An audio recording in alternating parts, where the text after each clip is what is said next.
You've been taught that control keeps you safe, that planning everything, holding everything together, staying one step ahead is what prevents life from falling apart. But if that were true, why are you still exhausted? Why does your mind refuse to rest? Why do you lie awake at night replaying conversations, imagining outcomes, trying to fix a future that hasn't arrived yet? The truth is simple and uncomfortable at the same time. Control doesn't bring peace, it delays it. Buddhist wisdom has been quietly pointing to this for thousands of years, not through force or motivation or positive thinking, but through understanding, the kind that softens the grip of the mind and allows life to move without resistance. The Buddha didn't teach how to dominate your thoughts. He taught how to stop fighting them, how to release the constant need to manage, explain, predict, and hold everything together. Tonight, as you listen, your breathing will slow, your body will grow heavier, the tension you didn't even realize you were carrying will begin to loosen. Thoughts may still arise, but they won't demand your attention. They won't pull you into effort or struggle. You don't need to fix anything. You don't need to become anything. You don't need to let go on purpose. Rest arrives on its own. Peace shows up without effort. Sleep takes you gently the moment you stop trying to control it. This isn't about doing less or escaping life. It's about allowing life to live through you without resistance. This is not just something to fall asleep to, it's an unlearning, a quiet return to the ease that was never missing. Are you ready? Let's begin. The words you just heard don't end when the introduction ends. They continue quietly, like an echo that stays in the room after the sound has passed. Something has already begun to soften, not dramatically, not all at once, just enough for the mind to pause and wonder if the way it has been holding everything is really necessary. This is where the deeper listening starts, not with effort, but with a subtle shift away from trying to control what comes next. There is a strange pressure most people carry without realizing it, a feeling that everything depends on them, that every thought, every action, every outcome is somehow authored by a solid me sitting at the center of life, pulling levers, making things happen, trying to get it right. This belief feels so normal that it's rarely questioned. It feels responsible, mature, even moral, but beneath it lives a quiet tension, a constant background stress that says, I am the one who must do this correctly, or else. Buddhism gently questions this assumption, not to confuse you, not to take anything away, but to relieve a weight you may have been carrying for years. It starts with something very simple and very unsettling. The idea that there is a single, independent doer behind actions may not be true in the way you think it is. Actions happen, words are spoken, decisions appear. But when you look closely, very closely, where is the solid author of all this? Where is the separate controller who stands apart from life and directs it? Buddhism calls this belief the illusion of the doer, the sense that there is a permanent agent behind experience. And it is this belief, more than almost anything else, that feeds anxiety, pride, guilt, and exhaustion. Anxiety often comes from feeling personally responsible for outcomes that are far bigger than you. You think, I have to make this work, I have to say the right thing, I have to choose correctly. Pride comes from believing, I did this. This success proves something about me. Guilt comes from the flip side. I failed. I should have done better. This is on me. All of them assume the same thing, that there is a central owner of action who could have acted differently if only they were better, smarter, calmer, more disciplined. Buddhism doesn't deny action. It doesn't deny effort. It doesn't say nothing matters. What it questions is ownership. It asks you to look at how actions actually arise.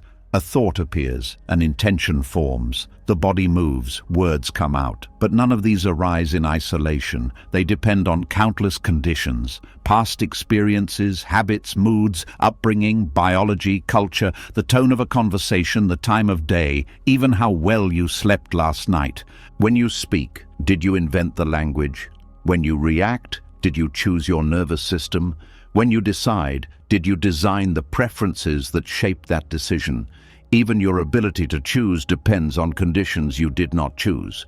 This doesn't make you powerless. It makes you human, and more importantly, it makes you less alone in carrying the burden of authorship.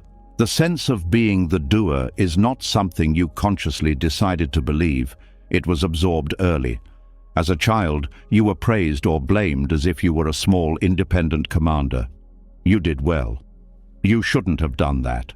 Over time, this solidified into an inner voice that keeps score. It tracks mistakes. It claims credit. It worries about future judgments. It says, "This is me, and this is what I do." Buddhism invites you to notice something radical. Actions happen, but the idea of a separate doer is added afterward. It's a story layered on top of experience. First there is movement, speech, thought.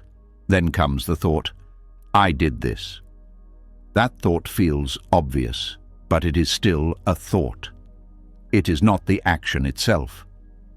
When this is seen clearly, something begins to loosen. Anxiety softens because you are no longer carrying the entire future on your shoulders. You still care. You still respond. But you are not pretending to be the sole cause of everything that happens. Life becomes something you participate in, not something you must control from the center. This is where many people misunderstand the teaching. They think, if there is no doer, then nothing matters. But Buddhism does not replace responsibility with apathy. It replaces ownership with responsiveness. You still act, but without the extra layer of self-blame or self-congratulation. You do what is appropriate to the moment, based on conditions, and then you let the moment pass. This shift is deeply relieving. Guilt loses its sharp edge. You can acknowledge harm without drowning in self-hatred. You can learn without punishing yourself. Pride also softens. Success no longer has to prove your worth. It can simply be appreciated as something that arose through many causes, including effort, but not owned like a trophy that defines who you are. There is also a quiet humility that comes with this understanding, not the heavy kind that puts you down, but a light kind that frees you from constantly defending an identity. You no longer need to maintain the image of being the one who always knows, always decides correctly, always has control. You can be more honest, more flexible, more open to change. At a deeper level, the illusion of the doer is closely tied to tension in the body. Notice how often the body tightens around the thought, "I have to do this." Shoulders lift, jaw clenches, breath becomes shallow. This is not accidental. The belief in a central controller creates physical contraction. When that belief is questioned, the body often responds with a sense of relief, sometimes before the mind fully understands why. Buddhist practice doesn't ask you to force yourself to believe there is no doer. That would just be another form of control. Instead, it asks you to observe. Watch how intentions arise. Notice how actions unfold. See how often things happen without a clear commander giving orders. Even something as simple as breathing continues without your supervision. Digestion happens, the heart beats, thoughts appear and disappear. When you sit quietly, you may notice that the thought, "I am choosing this thought," usually comes after the thought has already appeared. The mind takes credit retroactively. Seeing this again and again gently undermines the idea of a central author, not through argument, but through direct experience. As this understanding deepens, life starts to feel less like a performance and more like a flow. You still show up, you still care, but you are no longer carrying the extra burden of needing every action to define you. Mistakes become part of learning, not evidence of a flawed self. Success becomes something to enjoy, not something to cling to. This also changes how you relate to others. When you see that actions arise from conditions, compassion grows naturally. You begin to understand that others, too, are responding from their conditioning, their pain, their history. This doesn't mean you excuse harmful behavior, but it does mean you stop taking everything personally. The sharp edges of resentment soften. The need to constantly judge relaxes. Perhaps the most subtle freedom here is the relief from constant self-monitoring. When you believe you are the doer, you are always watching yourself. Am I doing this right? How do I look? What will this say about me? When that belief loosens, attention can return to the moment itself. Listening becomes deeper. Action becomes simpler. There is less commentary running in the background. Over time, this understanding creates a different relationship with effort. Effort is no longer driven by fear of being wrong or inadequate. It becomes a natural response to what matters. You act because the situation calls for it, not because you are trying to secure an identity or avoid blame. This kind of effort is quieter, more sustainable, and far less exhausting. There is also a strange peace that comes from realizing you don't have to carry your entire past as a personal burden. So much guilt comes from replaying old actions and thinking, I should have known better. But at the time you acted from the conditions that were present then, not the wisdom you have now. Seeing this doesn't erase responsibility, but it does replace cruelty with understanding. The illusion of the doer keeps you trapped in time, constantly judging the past and worrying about the future. When it loosens, attention naturally settles more in the present. Not because you force it to, but because there is less need to mentally rewrite what has already happened or control what hasn't arrived. This is why this teaching is so deeply connected to rest and sleep. The mind that believes it must author everything never truly rests. Even in bed, it is still planning, fixing, rehearsing. When the sense of authorship softens, the mind can finally stand down. Not because you told it to, but because it no longer feels solely responsible for holding reality together. Nothing mystical needs to happen. No special state is required. Just a gentle noticing that life is already moving, already responding, already unfolding through countless conditions. You are part of that movement, not its isolated source. And in seeing that, something ancient and tired inside you can finally relax. This understanding doesn't arrive all at once. It settles gradually, like dust falling after the room has been disturbed. Each time you notice action without ownership, reaction without a fixed self behind it, the grip loosens a little more. And with each loosening, anxiety has less to hold on to, pride has less to defend, guilt has less to punish. What remains is not emptiness in a frightening sense, but space. Space to act without fear, space to rest without guilt, space to let life be as it is without the constant pressure of needing to be its author. As the weight of personal authorship begins to loosen, something quieter but just as powerful starts to reveal itself. When you are no longer trying to be the sole cause behind every action, a deeper question naturally arises. If there is no isolated doer pulling the strings, then how does life actually move? What shapes each moment? What carries things forward when the pressure of control softens? This is where another hidden tension often lives. The belief that if everything depends on conditions, then freedom must be lost. Buddhism turns this belief completely upside down. There is an emotional charge tied to the word dependence. It often sounds like weakness, like being trapped, like not being in control of your own life. Many people secretly fear that if they accept conditionality, they are admitting defeat, surrendering agency, or giving in to fate. But this fear itself comes from the same misunderstanding that created the illusion of the doer. It assumes freedom only exists when nothing influences you. Buddhism points to a very different kind of freedom, one that emerges precisely because everything is influenced. Dependent origination is one of the most central teachings in Buddhism. Yet it is often misunderstood as a cold explanation of cause and effect, as if life were a mechanical chain where nothing could ever change. In truth, it is one of the most relieving insights the tradition offers. It says that nothing stands alone. No feeling, no action, no thought, no event arises by itself. Everything comes into being because conditions support it. And because conditions can change, so can experience.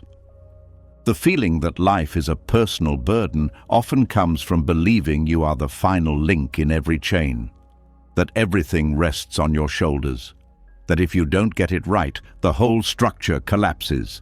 Conditionality dissolves this pressure. It reveals that you are part of a vast web of influences, not its manager. Life doesn't ask you to carry it. It moves through countless supports, many of which you don't see and don't control. This understanding shifts how responsibility is felt in the body. Instead of feeling like a heavy obligation, responsibility becomes responsiveness. You respond to conditions as they are, rather than blaming yourself for conditions that already exist. This is a subtle but profound difference. Blame looks backward and tightens. Responsiveness looks present and opens. Many people confuse dependent origination with destiny. They hear everything is conditioned and think it means nothing can be different. Buddhism says the opposite. Because things are conditioned, they are flexible. If something were fixed, independent and self-created, it would be stuck. Change would be impossible. Conditionality is what allows growth, healing, learning, and release. Consider how emotions work. A feeling does not appear out of nowhere. It arises because of thoughts, memories, body sensations, environment, and past experiences. When you believe the emotion is purely yours, a personal flaw or failure, it becomes heavy and sticky. When you see it as conditioned, something softens. You can ask what is feeding it rather than judging yourself for having it. This removes a huge amount of unnecessary self-criticism. Instead of saying, "Why am I like this?" the question becomes, "What is happening right now that gives rise to this?" That shift alone can transform how you relate to anxiety, sadness, anger, and even joy. You stop treating emotions as verdicts about who you are and start seeing them as processes that can change. Conditionality also frees you from over-responsibility for others. Many people carry a quiet belief that they must fix, save, or manage the emotional states of those around them. When someone else is upset, they feel it as a personal failure. Dependent origination reveals that other people's experiences arise from conditions far beyond you. You can influence, support, and care, but you are not the sole cause of another person's happiness or suffering. This doesn't make you indifferent. It makes compassion more honest. You help without the hidden demand that your help must work. You care without turning care into control. You offer presence rather than solutions. This kind of compassion is lighter, cleaner, and less exhausting. There is also a deep relief in seeing that your past does not define you in a fixed way. Your habits, tendencies, and patterns exist because of past conditions. They are not permanent traits carved into your identity. When the conditions change, the patterns can change. This understanding removes the sense of being trapped by who you have been. Many people live as if their current struggles are proof that something is wrong with them at the core. Buddhism gently reframes this. It says struggle is the natural result of certain conditions being present. When those conditions are understood and softened, struggle eases. No condemnation is required. No harsh self-improvement campaign is needed. Even the idea of effort changes under this light. Instead of forcing change through willpower alone, effort becomes about adjusting conditions. You change what you feed the mind. You change how you relate to thoughts. You change your environment, your routines, your attention. Change happens not because you dominate yourself, but because the causes that sustain suffering lose their support. This is why dependent origination is deeply practical, not abstract. It shows you where real leverage exists, not in blaming yourself and not in fantasizing about total control, but in understanding what supports each experience. When something painful arises, you don't ask how to eliminate it instantly. You ask what keeps it going. This approach also brings humility in a healthy way. Success is no longer a reason for arrogance because you see how many conditions made it possible. Failure is no longer a reason for shame because you see how many conditions contributed to it. Life becomes less personal and more intimate at the same time. There is a quiet dignity in this view. You are neither a powerless victim nor an all-powerful controller. You are a participant in an ongoing process. You influence and are influenced. You shape and are shaped. And this balance removes the extreme pressure of needing to be more than human. Conditionality also changes how time is experienced. When you believe everything depends on you, the future feels like a threat that must be managed. When you understand dependent origination, the future becomes a field of changing conditions. You prepare where you can, respond when needed, and rest when nothing is required. There is less mental rehearsal, less catastrophic planning. This is especially important at night, when the mind often reviews the day and anticipates tomorrow. Over-responsibility keeps the nervous system alert.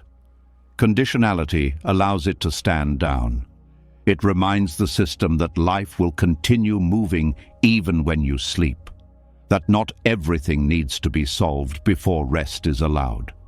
There is also freedom in realizing that clarity itself arises from conditions. You don't need to force insight. When the mind is quiet, when pressure is reduced, when the body feels safe, understanding appears naturally. Trying to control understanding often delays it. Allowing the conditions for clarity is far more effective. This teaching also removes the harsh division between right and wrong that many people carry inside.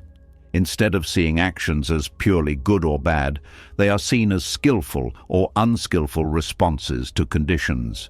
This allows learning without self-punishment. You adjust, refine, and grow without turning every mistake into an identity. Even motivation changes under this lens. You don't act because you should or because you fear consequences. You act because certain values and understandings are present. When those values weaken, forcing motivation rarely works, adjusting conditions does. Dependent origination also explains why forcing peace never works. Peace arises when the causes of agitation are no longer fed. You don't create peace by command. You allow it by removing what disturbs it. This makes peace feel natural rather than fragile. There is something deeply comforting about realizing that life is held by more than your effort. That even when you don't know what to do, conditions are still shifting, possibilities are still forming, and nothing is as stuck as it appears. This comfort is not passive. It is grounded in understanding. When this view settles, trust begins to replace control. Not blind trust, but informed trust. Trust in the fact that life responds to conditions and that you can participate wisely without carrying everything alone. This trust calms the nervous system in a way no amount of planning ever could. Conditionality also brings patience. When you see how change actually happens, you stop demanding instant results. You respect the pace of transformation. You allow things to unfold without rushing or resisting. This patience is not resignation. It is alignment with how life actually works. There is also a quiet sense of belonging that arises here. You are no longer standing apart from the world, trying to manage it. You are inside it, moving with it.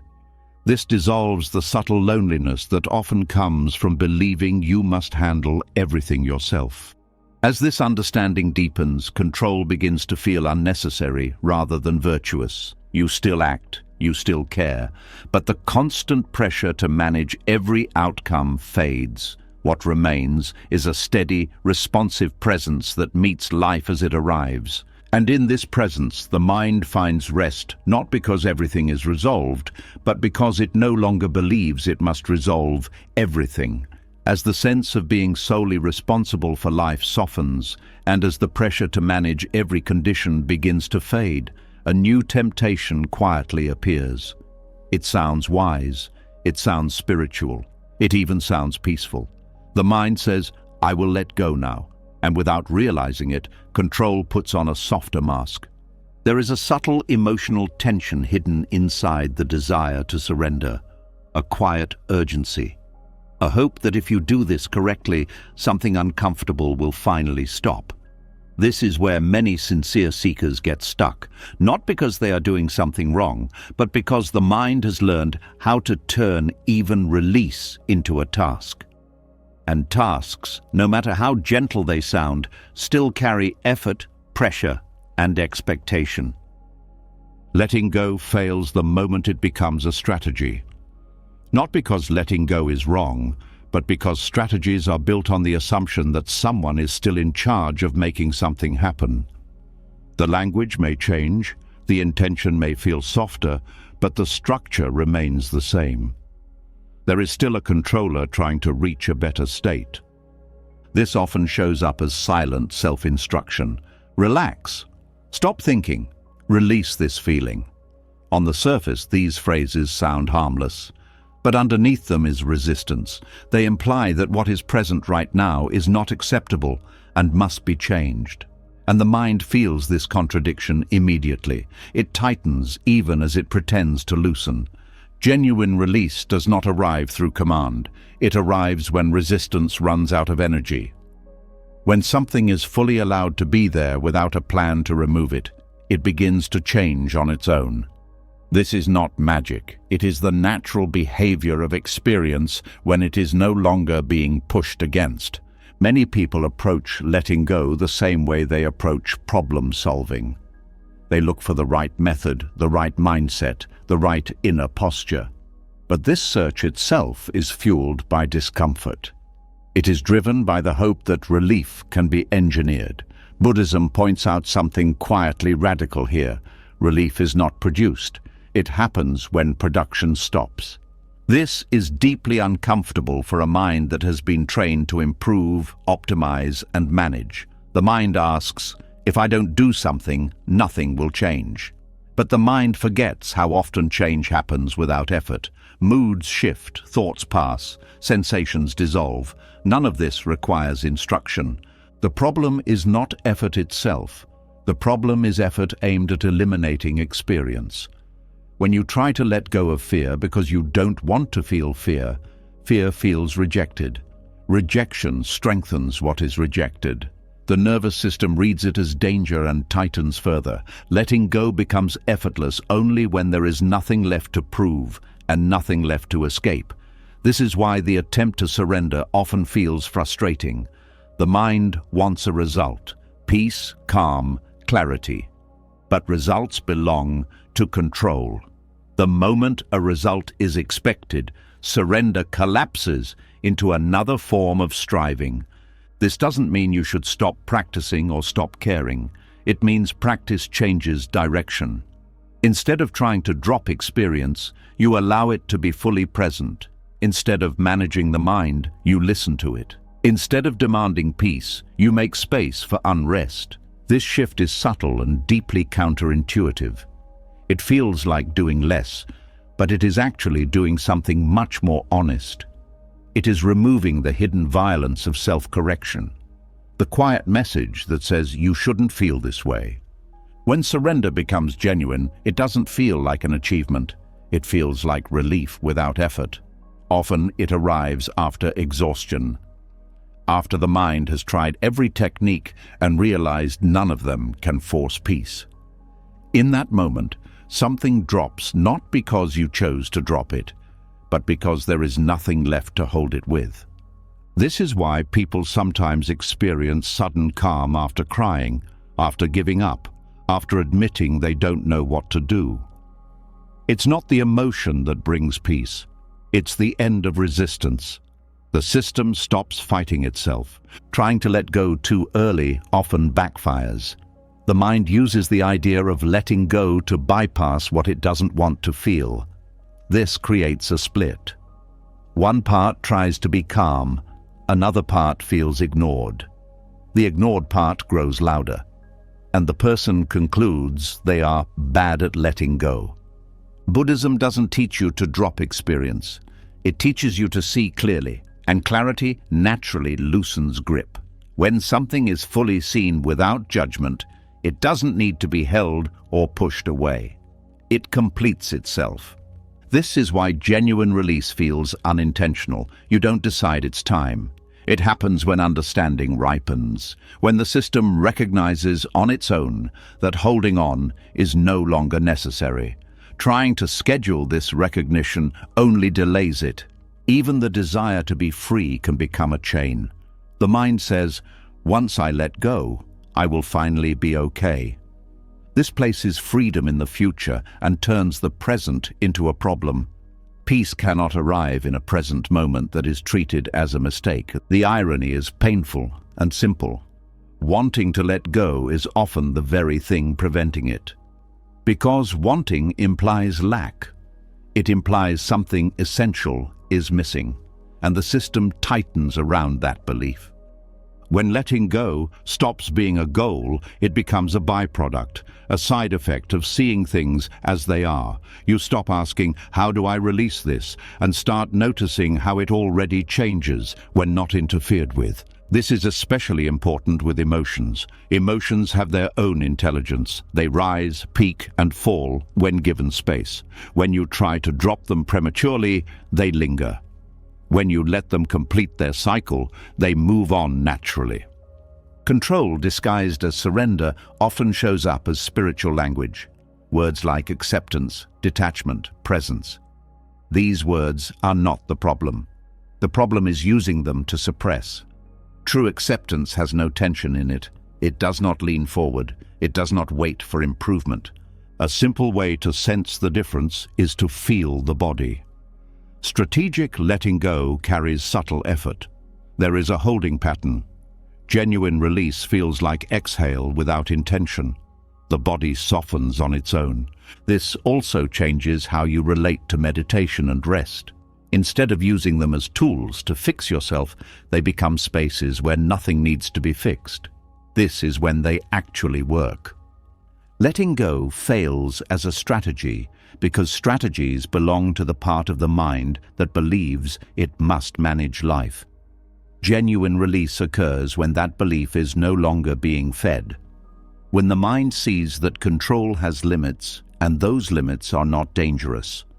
There is a deep trust that begins to form here.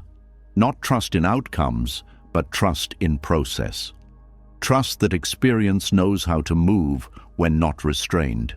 Trust that you don't have to supervise every inner movement.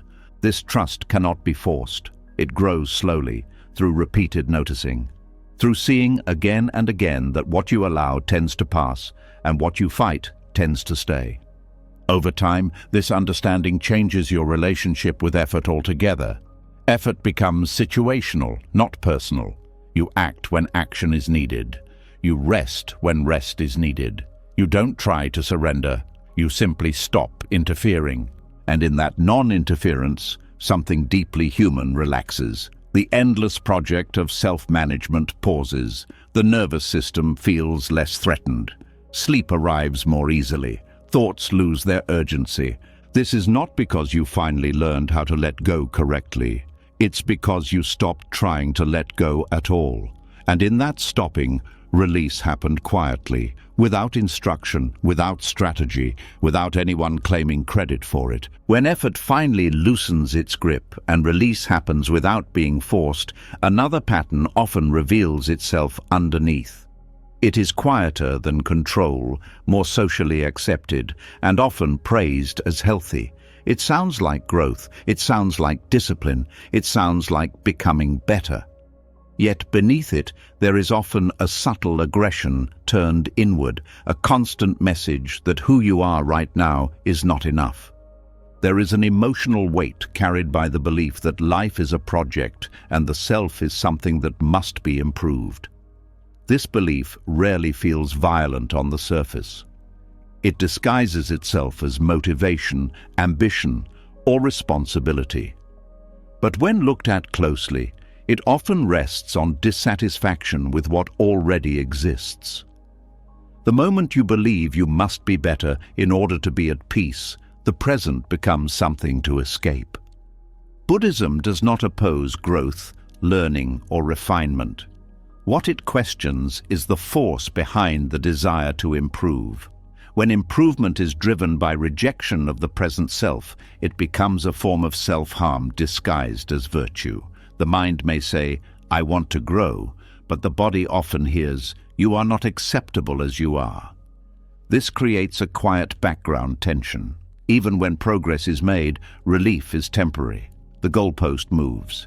There is always another flaw to fix, another habit to correct, another version of yourself to become. Peace is postponed, rest is delayed. Life becomes an endless rehearsal for a future that never fully arrives. Self-optimization culture feeds this pattern relentlessly. It teaches that everything can and should be improved: productivity, emotions, relationships, even rest. Underneath this message is an unspoken assumption that something is fundamentally wrong with being human as you are. That natural rhythms are inefficiencies. That stillness is laziness. That contentment is complacency. Buddhism quietly rejects this entire framework. It does not ask you to polish the self. It asks you to see through the idea of a self that needs polishing. The Dharma does not start from deficiency. It starts from clarity. And clarity does not require self-attack to function. The violence of improvement shows itself most clearly in how people relate to their inner states. Sadness becomes something to fix, fear becomes something to eliminate, anger becomes a failure of character. The mind turns into a battlefield where every unwanted feeling is an enemy. This constant internal war drains enormous energy. When you strive to be better, there is often an internal timeline. Once I change this, then I can relax. But the relaxation never fully comes, because the habit of striving has already become the identity. Even peace becomes something to achieve, and achievement always implies pressure. This striving subtly reinforces separation. There is a version of you who is wrong and a version who would be acceptable. You stand in judgment of yourself, measuring, correcting, monitoring. This split creates tension even when you appear calm on the surface. The nervous system never fully feels safe because it is always under evaluation. The Dharma points to a different starting point. It begins with seeing things as they are without demanding they become something else first. This is not passivity, it is honesty. And honesty is far less exhausting than constant self-surveillance. When improvement is driven by fear, shame, or comparison, it creates resistance in the body. The shoulders tighten, the breath shortens, the mind becomes rigid. This rigidity is the opposite of wisdom. Wisdom is flexible. It adapts, it listens, it does not force. There is also a moral layer to self-optimization that is rarely questioned. People begin to equate worth with performance. Being calm becomes good. Being anxious becomes bad. Being disciplined becomes superior. Being tired becomes failure. This moralization of inner states creates guilt around being human. Buddhism does not rank experiences in this way. It does not say calm is virtuous and agitation is sinful. It says both arise due to conditions, both can be understood, both can pass. The problem begins when one is used as evidence of worth and the other as proof of inadequacy. Striving to be better also interferes with genuine compassion. When you are harsh with yourself, that harshness leaks outward. Even kindness becomes conditional. You offer understanding only after someone has improved, apologized, or changed. This mirrors how you treat yourself. When the drive to improve softens, compassion becomes more natural. You stop needing people, including yourself, to be different before care is allowed. This creates a gentler inner climate, one where growth can happen without force. There is a deep misunderstanding that acceptance means stagnation. Many fear that if they stop pushing themselves, they will stop growing. But the opposite is often true. Growth that comes from understanding is more stable than growth driven by pressure. When the soil is healthy, Plants grow without being pulled. The violence of improvement also shows up in spiritual practice. Meditation becomes another tool for self-correction. Awareness is used to judge progress. Stillness becomes a benchmark. The mind asks, "Am I doing this right?" even in moments meant for rest. This turns practice into performance. The body senses this immediately and tightens. The very space meant to be freeing becomes another arena for self-criticism.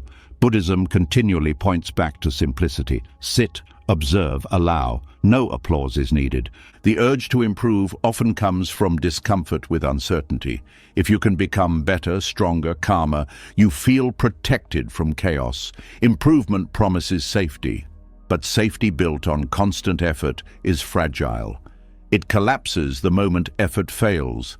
The Dharma offers a different kind of safety, one that comes from understanding impermanence rather than fighting it.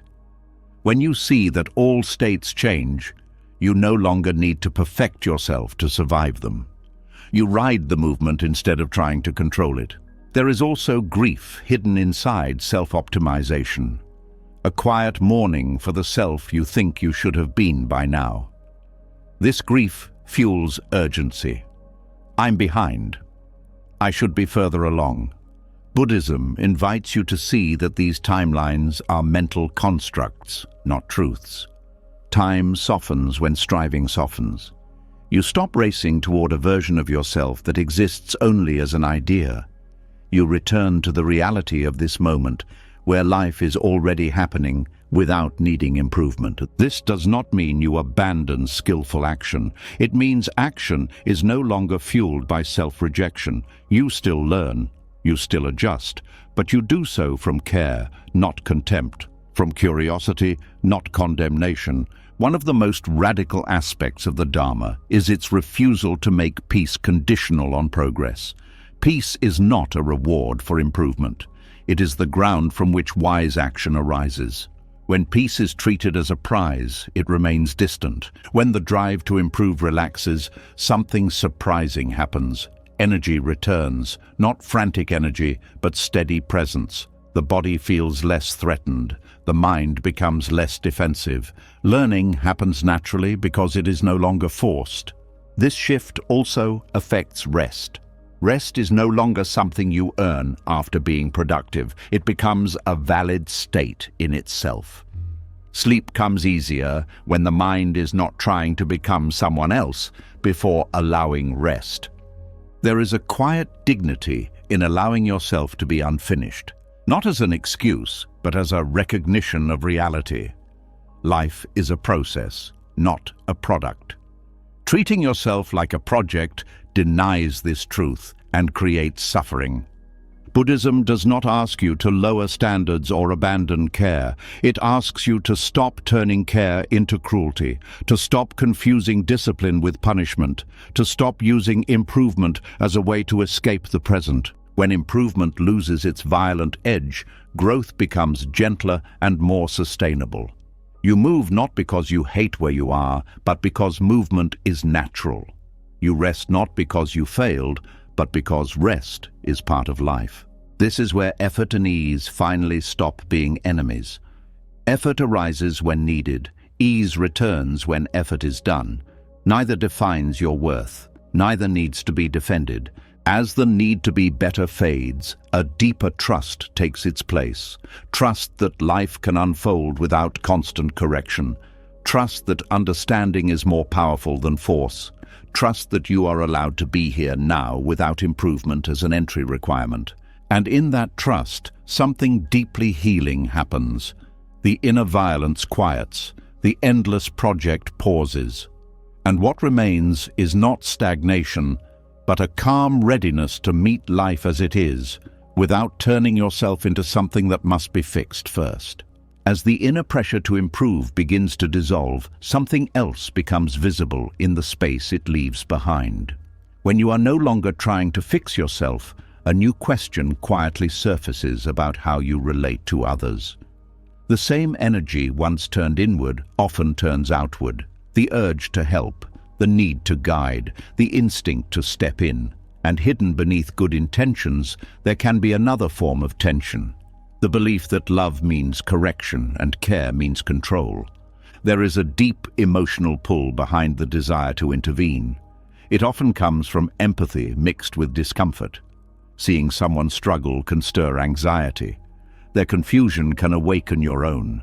Their pain can trigger a need to resolve something quickly, not only for them, but for yourself. Action feels relieving. Advice feels useful.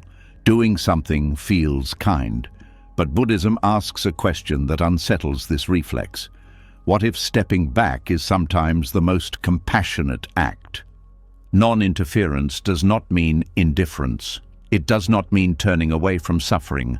It means recognizing the difference between presence and intrusion. True compassion does not always rush toward action. Sometimes it stays still long enough to understand what is actually needed. Much harm is done in the name of help. Advice is given before understanding is complete. Solutions are offered to emotions that have not been felt. Guidance is imposed where space is needed. This happens not because people lack kindness, but because they lack patience with discomfort. When you try to fix another person, there is often an unspoken message beneath the words. It says, "You should not be this way." Even when spoken gently, the body feels it. The nervous system tightens. Trust weakens. The person may comply outwardly but feel unseen inwardly. Buddhist compassion begins with respect for another person's process. It acknowledges that each individual lives within their own web of conditions. Their timing is not yours. Their lessons are not yours. Their growth cannot be rushed without cost. There is also humility in non-interference. It recognizes that you do not fully know what another person needs, even if you care deeply. The desire to guide often carries a subtle assumption of superiority, the belief that you see more clearly. This assumption may not be conscious, but it shapes how help is offered. True compassion does not require you to be right. It requires you to be present. Presence listens without rushing to conclusion. It allows silence. It lets emotions unfold without immediately trying to change them. Many people confuse compassion with problem-solving, but emotional pain is not always a problem to be solved. Sometimes it is a passage to be walked through. Intervening too quickly can interrupt a process that needs time to complete. This is especially difficult when watching loved ones struggle. The instinct to protect can override wisdom, but protection that removes struggle too quickly can weaken resilience. Buddhism does not glorify suffering, but it recognizes that certain insights only arise through direct experience. Non-interference is not abandonment. It is a form of trust.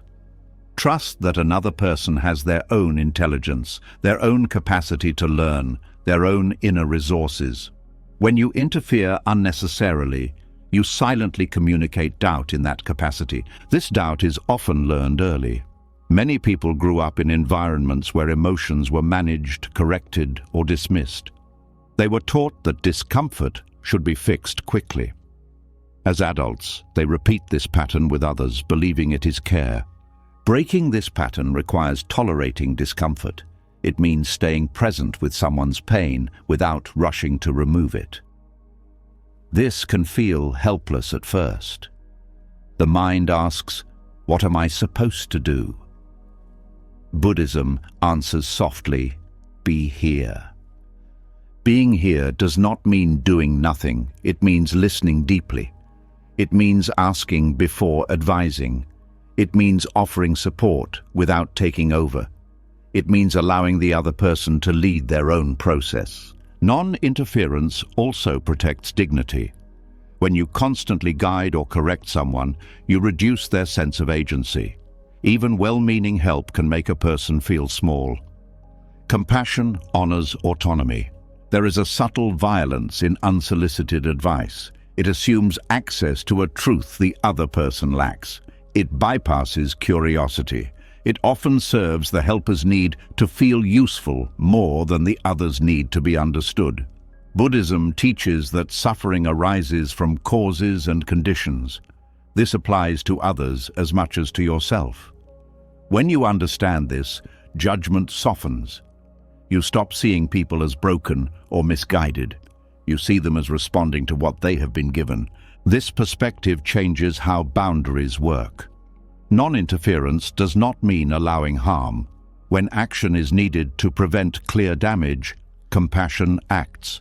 But it acts without ego, without the need to control outcomes, without attachment to being seen as good. There is wisdom in knowing when to step in and when to step back.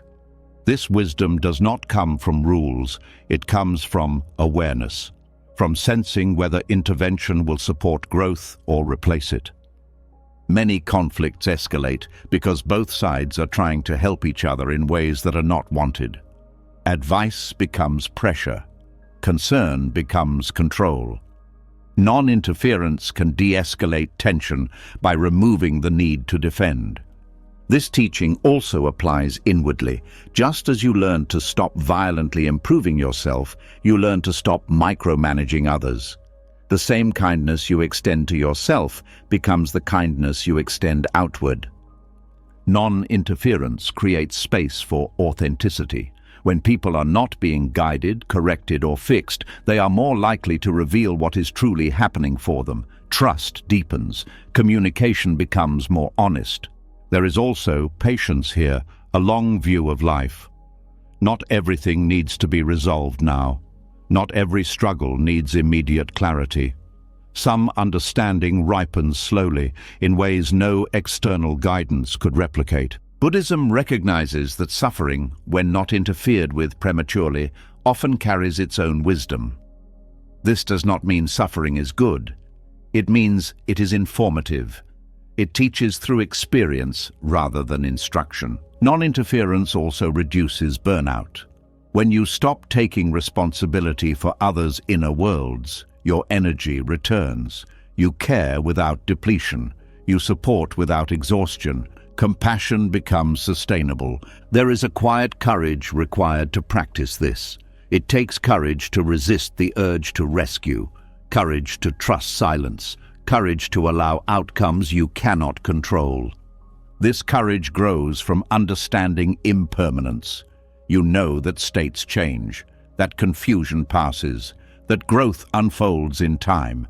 You no longer panic at temporary discomfort.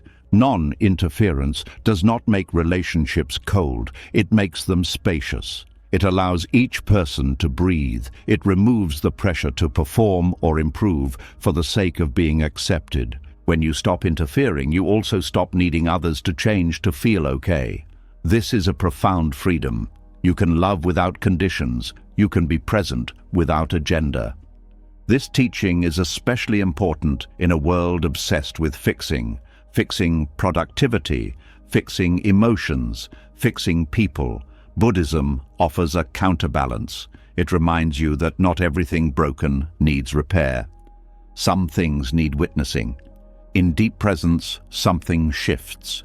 The other person often finds their own words, their own clarity, their own next step. Not because you guided them there, but because you did not block the process with interference. This is compassion that trusts life, compassion that does not rush, compassion that does not dominate, compassion that allows. As this understanding settles, relationships become less tense and more real. You stop managing people and start meeting them. You stop correcting and start connecting. And in that connection, something profound happens. Healing becomes possible not because you made it happen, but because you did not stand in the way. When the urge to interfere begins to soften, another habit of the mind comes into clearer view. It is not loud or aggressive. It often sounds reasonable, even wise. It speaks in firm statements, strong opinions, solid plans. It promises safety. It promises clarity. And yet beneath this certainty, there is often a quiet fear that has never been fully acknowledged. Certainty feels comforting because it reduces the unknown. The mind relaxes when it believes it knows what is right, what will happen next, who is correct, and who is mistaken. Plans create the feeling of ground beneath your feet. Opinions create a sense of identity. Beliefs offer structure in a world that constantly shifts. But Buddhism gently asks what is being protected by this constant need to be sure. At its core, certainty is often a response to discomfort with not knowing. The mind prefers a flawed answer to open uncertainty. Even a painful belief can feel safer than ambiguity. This is because uncertainty exposes vulnerability. It reminds you that life cannot be fully predicted, managed, or secured. And for a nervous system shaped by fear, this feels threatening. The mind clings to certainty the way a hand clings to a railing in the dark. It tightens when it cannot see what lies ahead. Opinions become anchors, beliefs become shields, plans become promises against chaos. But these tools come at a cost. They narrow perception. They harden flexibility. They turn curiosity into defense. When you strongly identify with an opinion, any challenge to it feels personal. A disagreement becomes a threat. A new perspective feels like an attack. The body reacts before the mind has time to reflect. This reaction reveals something important. Certainty is not neutral, it is emotionally charged. Buddhism does not tell you to abandon discernment or wisdom. It does not suggest that all views are equal or that clarity is dangerous. What it questions is attachment to views, the need for them to remain fixed, the fear that arises when they are questioned. This attachment often begins early. Many people learned that being right meant being safe, that having answers meant being valued, that uncertainty meant weakness or failure. Over time, the mind learns to hide behind confidence. It builds an identity around knowing. But life continually undermines this identity. Plans fall apart, beliefs are challenged by experience. Certainty cracks under pressure. Each crack reveals anxiety that was always there, quietly held in place by conviction. The fear hidden inside certainty is the fear of groundlessness. The fear that without solid answers, you will fall apart. Buddhism does not try to eliminate this fear by offering new beliefs. It invites you to feel it directly, without immediately covering it up. Uncertainty is not an enemy in Buddhist understanding. It is a doorway. When the mind stops demanding closure, it becomes more open, more responsive, more alive. Uncertainty allows learning. It allows humility. It allows peace to arise without needing guarantees. Peace built on certainty is fragile. It depends on the world behaving as expected. When reality deviates, peace collapses. Peace that comes from openness is more stable. It does not rely on outcomes. It rests in the ability to meet whatever arises. Plans are not wrong. They are practical tools. But when they become emotional crutches, they create tension. The mind becomes invested in their success. Any deviation feels like failure. The body stays on alert, monitoring reality for compliance. Buddhism invites a different relationship with planning. You plan lightly. You hold intentions without gripping them. You act where action is appropriate and remain flexible when conditions change. This flexibility reduces stress more effectively than perfect planning ever could. Beliefs operate in a similar way. They provide orientation, but when clung to, they become prisons. The mind stops listening. It stops questioning. It stops adapting. Over time, beliefs meant to provide clarity create rigidity. Uncertainty reopens the field. It allows you to say, "I don't know," without collapse. This phrase, when truly felt, is not empty. It is spacious. It removes the pressure to defend a position. It allows genuine inquiry. Many people fear that without certainty, they will lose direction. But direction does not come from rigid answers. It comes from values, awareness, and responsiveness. You can care deeply without knowing everything. You can act wisely without guarantees. The mind often confuses uncertainty with danger. This confusion is learned. It comes from past experiences where unpredictability was associated with harm. Buddhism does not dismiss this history, it acknowledges it and gently retrains the system to see uncertainty differently. When uncertainty is allowed, the nervous system begins to relax, not immediately but gradually. It learns that not knowing does not equal threat, that openness does not mean collapse. This learning happens through experience, not logic. One of the most profound shifts occurs when you stop needing to be right. Not because you don't care about truth, but because you care more about freedom. Rightness becomes less important than understanding. Winning becomes less important than listening. This shift changes conversations. You listen without preparing rebuttals. You speak without needing to dominate. Disagreements become explorations rather than battles. Relationships soften. The mind's attachment to certainty also shapes how it relates to itself. Many people cling to stories about who they are. I am this kind of person. I am not that kind of person. These identities provide stability, but they also limit growth. Uncertainty allows identity to loosen.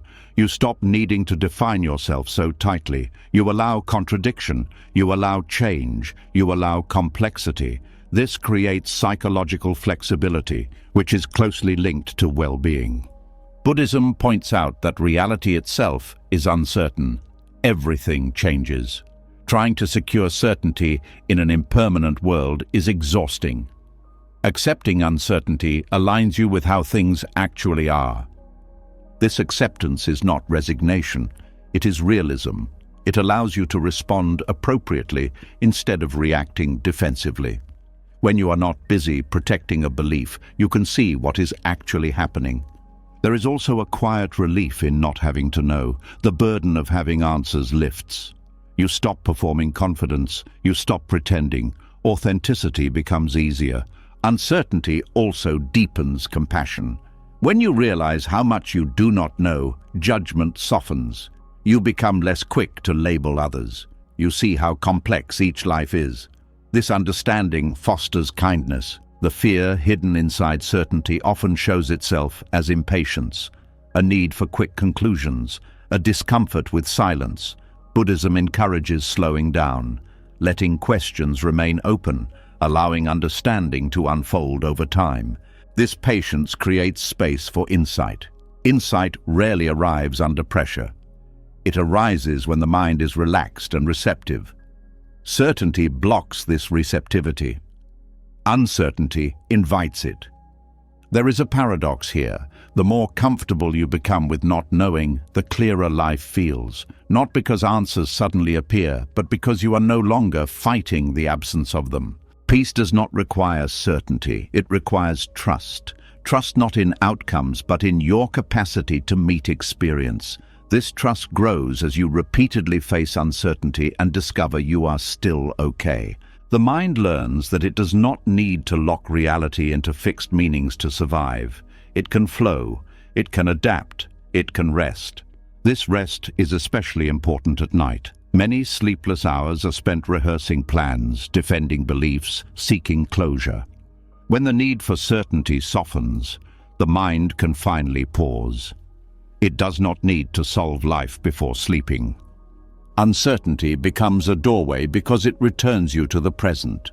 The present does not require answers. It only asks for attention. When attention is here, peace is already possible. This does not mean you stop thinking. It means thinking loses its grip. Thoughts are seen as tools, not truths that must be defended. They come and go without controlling the whole system. As certainty loosens, humility grows. Not humiliation, but an honest recognition of limits. This humility is freeing. It removes the pressure to be more than human. And in that freedom, something settles. The mind stops bracing, the body softens, the need to know relaxes. What remains is a quiet openness, where peace does not depend on answers, and life is allowed to unfold without being constantly pinned down. Uncertainty, once feared, becomes a companion, not because it feels good all the time, but because it no longer feels dangerous. And through this companionship, the heart finds a peace that certainty could never provide. As the grip of certainty loosens and the mind learns to rest without answers, another pattern quietly reveals itself underneath. Even without fixed beliefs or rigid opinions, there can still be a deep hunger for knowing what comes next. A subtle leaning toward the familiar, a preference for routines that don't surprise, a need for life to follow a script. This is where control hides most comfortably, not in loud domination, but in the craving for predictability. There is a calm that comes from knowing what tomorrow looks like. The body relaxes when patterns repeat. The mind feels safer when outcomes seem familiar. This is not a flaw, it is a learned response. Predictability once protected you. It reduced shock. It allowed preparation. Over time, however, this preference hardens into dependence. The ego begins to rely on predictability not just for comfort, but for identity. The ego is not a thing you possess. It is a pattern of contraction around continuity. It wants life to stay recognizable so it can stay intact. It feeds on repetition. It stabilizes itself by saying, "This is how things are." And when life refuses to cooperate, anxiety appears. Impermanence is not threatening in theory. Most people accept change intellectually, but emotionally, impermanence challenges the ego's sense of survival. If everything changes, what remains of me? Predictability offers a temporary answer. It says, as long as things repeat, I remain. Control grows from this fear. Not always as domination, but as planning, forecasting, managing, rehearsing. The mind runs scenarios not because it loves effort, but because it fears being caught off guard. Uncertainty feels like exposure, predictability feels like armor. Buddhism does not criticize this impulse. It understands its roots. The teaching simply points out its cost. Predictability creates stability only on the surface. Underneath, it increases fragility. The more you rely on things staying the same, the more shaken you become when they don't. This is why people who crave control often feel anxious even when life is calm. Calm feels temporary. The mind waits for disruption. It scans for threats. Predictability becomes something to protect, and protection requires vigilance. The ego's addiction to predictability also shapes how people relate to emotions. Familiar emotional states, even painful ones, can feel safer than unfamiliar peace. Anxiety can become a known environment. Letting go of it feels risky because it changes the inner landscape. This explains why people sometimes sabotage calm moments. When the nervous system is used to tension, relaxation feels unfamiliar. Predictability matters more than comfort. The ego would rather suffer in known ways than rest in unknown ones. Embracing unpredictability does not mean inviting chaos. It means loosening resistance to change. It means recognizing that stability does not come from freezing life, but from learning to move with it. Buddhism teaches impermanence not to unsettle you, but to free you. When you stop expecting things to last, you stop clinging. When you stop clinging, the mind relaxes. This relaxation is deeper than the comfort predictability provides. The irony is subtle. Trying to make life predictable increases fear because it puts you in constant opposition to reality. Reality changes, always. Fighting this truth keeps the nervous system in a state of low-level alarm. When unpredictability is allowed, the system gradually learns that change is survivable. That surprise does not equal collapse. That you can meet new conditions without losing yourself. This learning does not happen through force. It happens through experience. Each time something unexpected occurs and you respond without panic, trust grows. The mind begins to stabilize not around sameness, but around adaptability. Adaptability is a more reliable form of stability. It does not depend on outcomes. It depends on presence. When you are present, you can respond to what is actually happening rather than what you hoped would happen. Predictability narrows attention. It focuses on maintaining patterns. Unpredictability widens attention. It invites curiosity. Curiosity softens fear. When you are curious, you are less defensive. The ego resists unpredictability because it threatens control. Control promises safety, but safety built on control is brittle. Safety built on trust in awareness is resilient. This shift changes how the body feels. When you stop bracing against change, muscles soften, breath deepens. The nervous system spends less energy preparing for imagined futures. Embracing unpredictability also alters how you relate to success and failure. Predictability ties worth to outcomes. If things go as planned, you are okay. If they don't, something feels wrong with you. Unpredictability breaks this link. You learn that outcomes fluctuate independently of worth. This is deeply stabilizing. You stop riding emotional highs and lows so intensely. You stop equating control with security.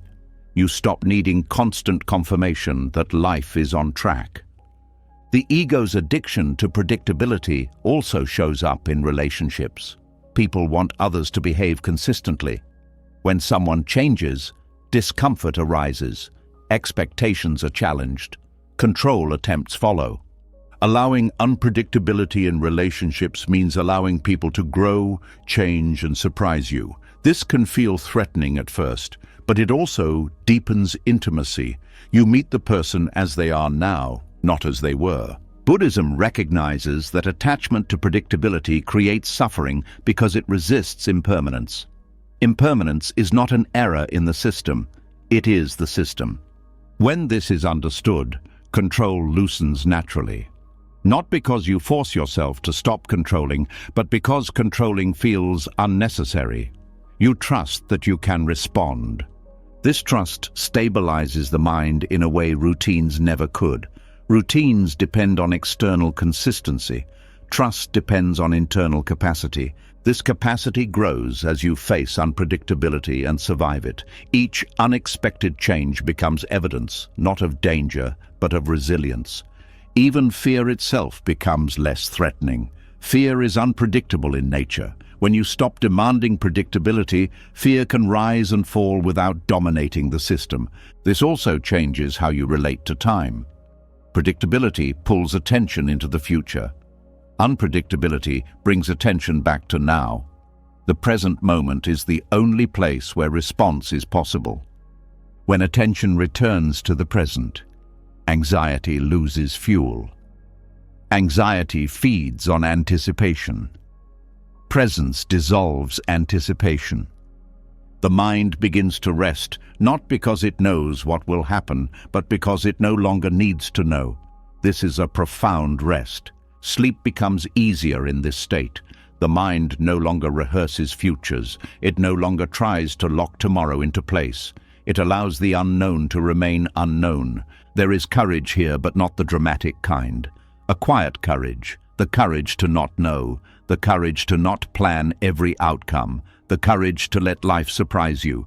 This courage does not make life reckless. It makes it responsive. You still plan where appropriate. You still prepare where useful, but you no longer confuse preparation with control. Control tightens, responsiveness flows. The ego's addiction to predictability weakens as you experience this difference. You begin to feel that unpredictability does not destabilize you, it steadies you, because steadiness no longer depends on life behaving. It depends on your relationship to change. And in that relationship, something unexpected happens. The mind becomes calmer, not because the world is predictable, but because unpredictability no longer feels like a threat. This calm is quiet. It does not announce itself. It does not require explanation. It simply remains, even as life moves. Impermanence, once feared, becomes a teacher. It shows you that nothing needs to be held too tightly, that nothing defines you permanently, that you can move, adjust, and rest within change itself. And in this movement, the ego loosens its grip. Control fades. Predictability loses its power. What remains is a grounded presence that does not depend on sameness, but on the simple fact of being here, ready for whatever arrives next. As the mind learns to rest without needing predictability, another habit quietly comes into focus. It doesn't shout, it doesn't plan, it speaks instead through explanation, clarification, defense. A reflex to fill space, a need to be seen correctly, a subtle tension that says, "Let me tell you who I am so nothing is misunderstood." When this habit softens, a different kind of freedom becomes possible. There is a deep emotional vulnerability tied to speech. Words are not just sounds. They carry identity. They protect image. They attempt to secure belonging. Much of what people say is not meant to communicate truth, but to manage how they are perceived. Silence, in this sense, feels risky. It removes the armor of explanation. Buddhist renunciation is often misunderstood as withdrawal from life, but the renunciation spoken of here is far more intimate. It is the letting go of the need to narrate yourself, the release of the urge to correct how others see you, the quiet decision to stop proving. This form of silence is not moral. It is not about being virtuous or restrained. It is about noticing how much energy is spent trying to control interpretation. Every explanation carries a hope. If they understand me, I will be safe. But safety built on being understood is unstable. Understanding changes. People misread. Silence asks a harder question. What if you no longer needed that safety? The compulsion to explain often arises from fear. Fear of being judged. Fear of being blamed. Fear of being unseen. The mind rushes to fill gaps with context, justification, clarification. But each word reinforces the belief that your inner state depends on external agreement. Silence interrupts this pattern, not abruptly, gently. It reveals how often speech is used to stabilize identity. When you stop explaining, you may feel exposed at first. The ego searches for footing. It asks, "Who am I if I don't define myself?" This discomfort is not a problem. It is the doorway. Silence allows experience to be what it is without commentary. It creates space between stimulus and response. In that space, reactivity softens. You no longer feel compelled to defend every misunderstanding or correct every assumption. This does not mean you never speak. It means speech becomes intentional rather than reflexive. Words arise from clarity instead of anxiety. When something truly needs to be said, it will still be said. Silence does not suppress truth. It protects it from being diluted by fear. Much suffering comes from the endless attempt to be known, to be seen accurately, to have your inner world reflected correctly by others. Buddhism gently points out the futility of this project. No one can fully know you, not because they don't care, but because experience is fluid. When you stop demanding to be understood, relationships change. They become lighter, less performative. You listen more deeply because you are no longer rehearsing your explanation. You speak less because you no longer need constant validation. There is also humility here. Silence admits, "I don't need to be right about myself." It allows identity to loosen. You stop holding a fixed image of who you are. You let life express itself without narration. This is especially powerful in moments of conflict. The urge to explain often escalates tension. Each side adds more words, hoping clarity will arrive through volume. Silence can interrupt this escalation. It gives space for emotions to settle. It removes fuel from argument. Silence also reveals how often words are used to escape discomfort. When something feels awkward, speech rushes in to smooth it over. When sadness appears, explanation tries to contain it. When uncertainty arises, language rushes to close it. Allowing silence means allowing discomfort to exist without immediate resolution. This builds emotional resilience. You learn that not everything needs to be explained to be survivable. There is also a deep connection between silence and rest. The mind that constantly narrates cannot fully relax. Even alone, it speaks, it replays, it justifies. Silence turns the volume down. This quiet is not emptiness, it is spaciousness. Thoughts may still arise, but they are not constantly verbalized internally. This reduces mental fatigue in a profound way. Silence as renunciation also means releasing the need to correct the past. Many explanations are aimed backward. What I meant was, what really happened was. Letting these go frees you from living in replay mode. It also releases the future. Many explanations are anticipatory. Just in case they think, silence refuses to live ahead of time. It stays here. This presence stabilizes the nervous system. Without constant self-explanation, the body feels less evaluated. Breath deepens, muscles soften. There is less internal pressure. Silence also sharpens awareness. When you are not preparing to speak, you notice more. Tone, body language, subtle shifts in energy. This awareness deepens understanding far more than explanation ever could. In Buddhist practice, silence is often used not as avoidance, but as insight. It reveals how much of identity is constructed through speech. When speech quiets, identity becomes less rigid. This can feel unsettling. The ego asks for landmarks. Silence provides none. And yet something stable emerges underneath, a sense of being that does not depend on articulation. This stability does not require others to agree with you. It does not require recognition. It exists quietly, without announcement. There is also compassion in silence, not the dramatic kind, but the gentle kind that does not impose interpretation. You allow others to have their experience without correcting it. You allow yourself to be misunderstood without collapsing. This does not mean accepting harm. Boundaries can still be expressed, but they are expressed cleanly, without excess explanation. A simple no becomes enough. Excess explanation often weakens boundaries. It invites debate. Silence strengthens them by removing negotiation. Silence as renunciation is also freedom from storytelling. You stop turning every experience into a narrative.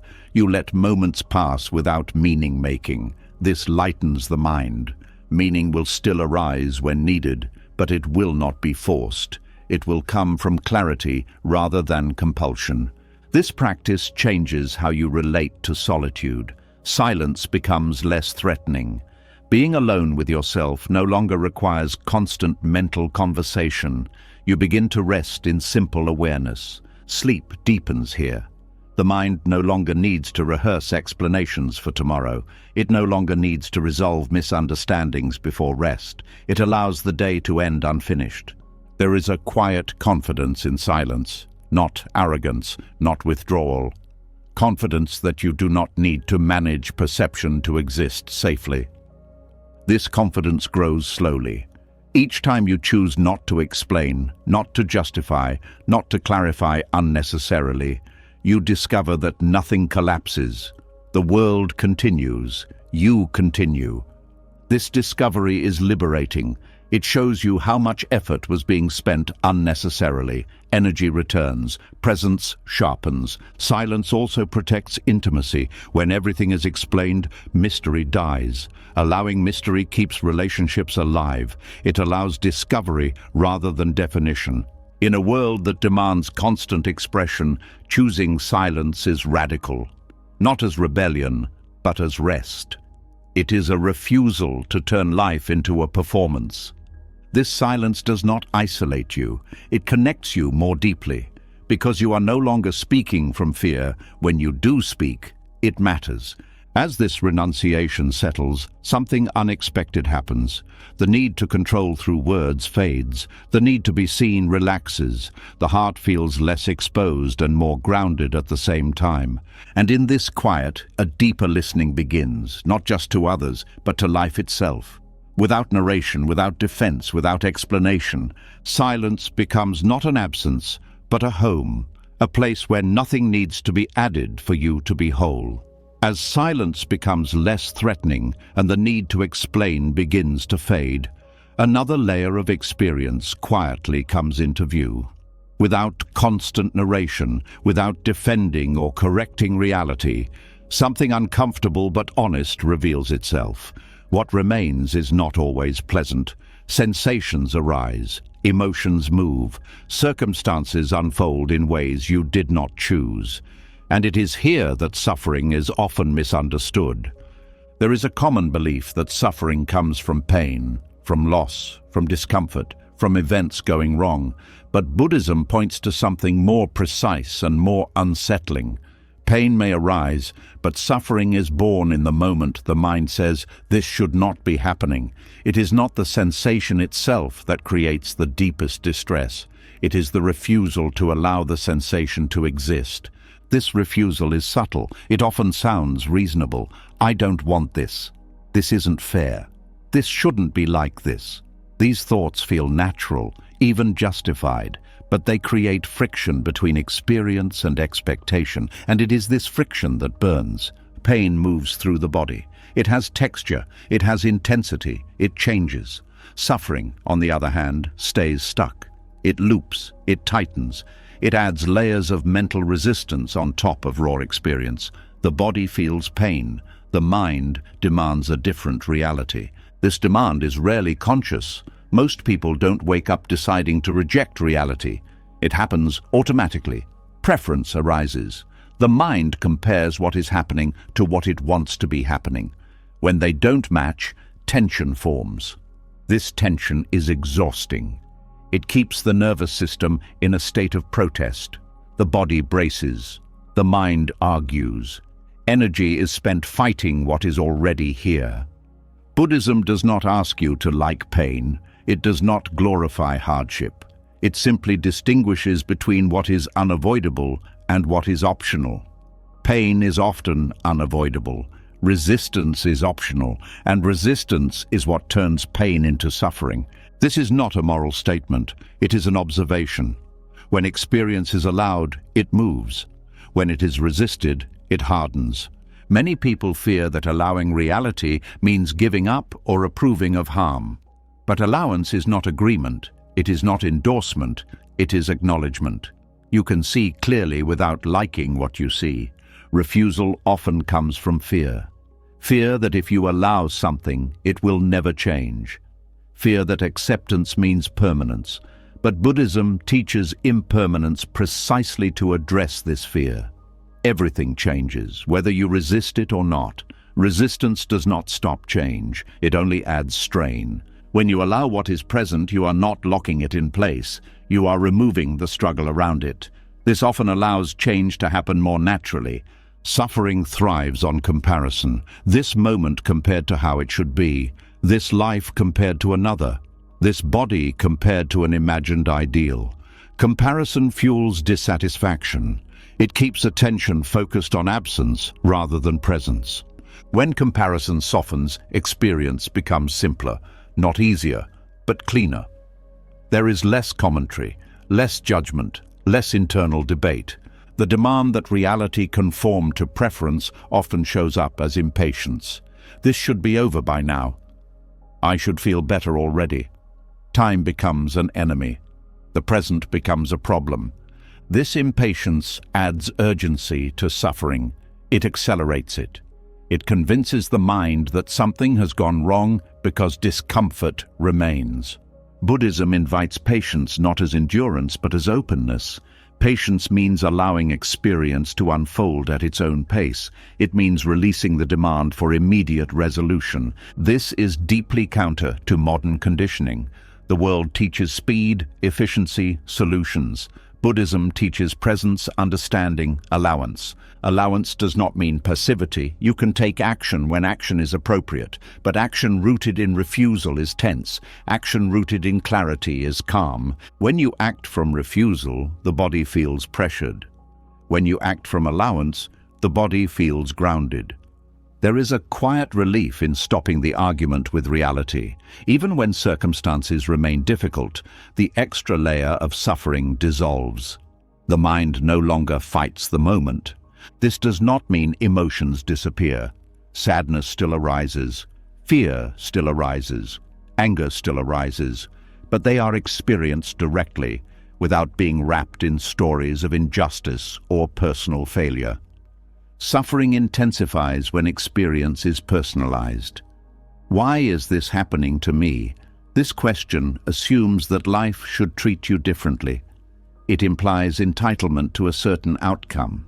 When reality fails to comply, resentment grows. Buddhism gently removes this personalization, not by denying individuality, but by showing that events arise from conditions, not personal targeting. This perspective reduces bitterness. Allowing what is does not make you weak, it makes you resilient. You stop wasting energy on denial. You meet life as it arrives. This meeting is not dramatic, it is quiet. It happens moment by moment. Each time you notice resistance and soften it slightly, suffering loosens. The body often responds before the mind understands. When resistance drops, breath deepens, muscles relax. There is a subtle sense of space. This space allows wisdom to function. When the mind is not busy rejecting reality, it can see options clearly. It can respond skillfully. Suffering also arises from clinging to pleasure, wanting good experiences to last, demanding comfort. When pleasure inevitably changes, disappointment follows. Allowing impermanence applies to pleasant experiences as well. You enjoy them fully without needing to freeze them. This prevents the suffering that comes from loss. There is freedom in letting experience be transient. You stop building your happiness on conditions that cannot be held. The refusal to allow what is often comes from the belief that happiness is elsewhere, in a different moment, in a different version of life. This belief keeps the present devalued. Buddhism points back to this moment, not because it is perfect, but because it is the only place where life is happening. Rejecting it means rejecting life itself. Allowance reconnects you to aliveness. Even discomfort becomes part of being here. This does not romanticize pain, it contextualizes it. There is also humility in allowance. You stop demanding that life serve your preferences. You recognize that preferences are just preferences, not laws. This humility softens anger, it softens entitlement, it softens the constant inner complaint. Suffering often feels personal because preference feels personal. But preferences are conditioned. They arise from culture, memory, habit. Seeing this reduces their authority. When preference loosens its grip, reality feels less adversarial. You stop seeing life as something that needs to comply. Allowance also deepens compassion. When you see how suffering arises from resistance, you understand others more deeply. You stop judging their pain. You see the struggle underneath. This understanding does not make you passive, it makes you kind. Allowing what is also affects rest. Much insomnia comes from resisting the present state. I should be asleep. This thought alone creates tension. When you allow wakefulness, sleep often follows, not because you forced it, but because resistance stopped. This principle applies broadly. What you allow tends to move. What you resist tends to stay. There is a quiet intelligence in experience itself. When not interfered with, it unfolds naturally. This includes pain. Allowing does not mean drowning in experience. It means staying with it without adding unnecessary struggle. Over time, this practice reshapes the nervous system. It learns that discomfort is survivable, that resistance is optional, that peace does not require perfect conditions. This learning is gradual. It happens through repeated moments of allowance. Each moment reduces suffering slightly. Eventually, something shifts. Reality no longer feels like an enemy. Life feels less personal and more intimate at the same time. You stop demanding that the world conform to your preferences, and in that stopping, a surprising peace appears. Not because pain vanished, but because the fight against it ended. This peace is quiet. It does not announce itself. It simply remains steady, even as life continues to change. And in that steadiness, suffering loses its grip, not through force, but through permission. As the struggle with reality softens and experience is allowed to be as it is, another deeply rooted belief begins to surface. It often sounds noble, it is praised by society, it feels mature and ethical. It says, "This is my responsibility." At first glance, it looks like strength. But when looked at closely, it can quietly turn into another way the ego tightens its grip. There is an emotional weight carried by the idea of personal responsibility that few people question.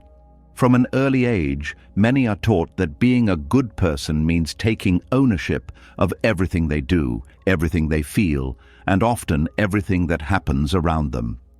This teaching is not entirely wrong, but it is incomplete, and when it is taken too far, it becomes a trap. The trap forms when responsibility turns into identity, when "I am responsible" becomes "I am the owner of outcomes, the owner of mistakes, the owner of emotions, the owner of success." This ownership quietly reinforces the sense of a solid self at the center of experience. And with that reinforcement comes pressure, fear, and self-judgment. Buddhism does not reject responsibility, it reframes it. It separates accountability from ownership. This distinction is subtle, but it changes everything. Accountability means responding to what arises. Ownership means believing that there is a permanent self who caused it all and must carry it forever. Accountability is fluid. Ownership is heavy. When responsibility becomes ego reinforcement, it often shows up as over-identification. "This happened because of me. I should have known better. I must fix this." These thoughts create a tight loop of self-focus. Even when intentions are good, the mind turns inward in a way that increases suffering. This kind of responsibility does not feel empowering. It feels burdensome. The body tightens. The mind replays the past. The future becomes a constant worry. Responsibility becomes something to endure rather than something to live. Buddhism invites a different view. Actions have consequences. Choices matter. But actions arise from conditions, and consequences unfold through conditions. You participate in this process, but you do not own it in the way the ego assumes. When you understand this, responsibility becomes lighter. You still respond when harm occurs. You still make amends. You still learn. But you do not turn every mistake into a verdict about who you are. Many people confuse self-blame with responsibility. They believe that if they stop blaming themselves, they will become careless. Buddhism shows the opposite. Self-blame clouds perception. It narrows attention. It keeps the mind stuck in the past. Clear accountability looks forward. It asks, "What is needed now?" It does not ask, "How bad am I?" This forward-facing orientation is far more effective and far less painful. Responsibility becomes a trap when it feeds pride as well. Success can inflate the ego just as much as failure can crush it. "I did this. This proves something about me." Pride and guilt are two sides of the same ownership coin. Buddhism loosens both by pointing out that no outcome arises from a single cause. Effort plays a role. So do timing, support, chance, and countless unseen factors. Recognizing this does not diminish effort. It contextualizes it. This context brings humility without humiliation. You can appreciate success without clinging to it. You can acknowledge failure without collapsing under it. The ego loves ownership because it gives a sense of solidity. This is mine. But solidity comes at a cost. It resists change. It resists forgiveness. It resists growth.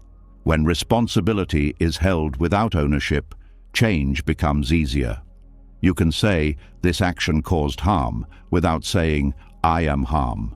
This distinction protects dignity while still allowing learning. This reframing also changes how you relate to control. Ownership implies control. Accountability does not. Accountability responds to what is present. Control tries to dictate what should be. Many people feel responsible not only for their actions but for how others feel. This is where responsibility becomes especially heavy. You try to manage reactions, emotions, outcomes that are not fully yours to manage. Buddhism clarifies this boundary. You are responsible for your intentions and actions. You are not responsible for controlling how they land in every context. Others bring their own conditions. When this is seen clearly, guilt softens. You still care. You still apologize when appropriate. But you stop carrying emotional debt for things beyond your influence. Responsibility without ownership also changes how you relate to mistakes. Mistakes become information rather than condemnation. They show you what did not work, not who you are. This perspective encourages curiosity instead of punishment. What led to this? What can be adjusted? These questions lead to growth. Self-attack does not. Buddhism emphasizes intention because intention is where accountability lives. You are accountable for the quality of your intention, not for guaranteeing outcomes. This removes an impossible burden. Outcomes are shaped by countless variables. Demanding ownership over them creates anxiety. Releasing ownership allows you to act sincerely and then let go. This is deeply freeing. You stop trying to be perfect. You focus on being present and responsive. Responsibility as ego reinforcement also shows up in moral rigidity. People cling to identities like good person or bad person. These labels simplify reality but distort it. Buddhism avoids fixed moral identities. It looks at actions and their effects, not at permanent character traits. This allows accountability without shame. Shame paralyzes. Accountability mobilizes. Shame says, I am wrong. Accountability says, something went wrong. The difference is everything. When responsibility is reframed this way, relationships change. Conflicts become less defensive. You can acknowledge impact without arguing about intent endlessly. You can listen without needing to protect your image. This listening deepens connection. It builds trust. It allows repair. Responsibility without ownership also affects how you treat yourself internally. You stop policing every thought and feeling. You recognize that thoughts arise from conditions, just like actions. You become accountable for how you relate to thoughts, not for their existence. This reduces inner conflict dramatically.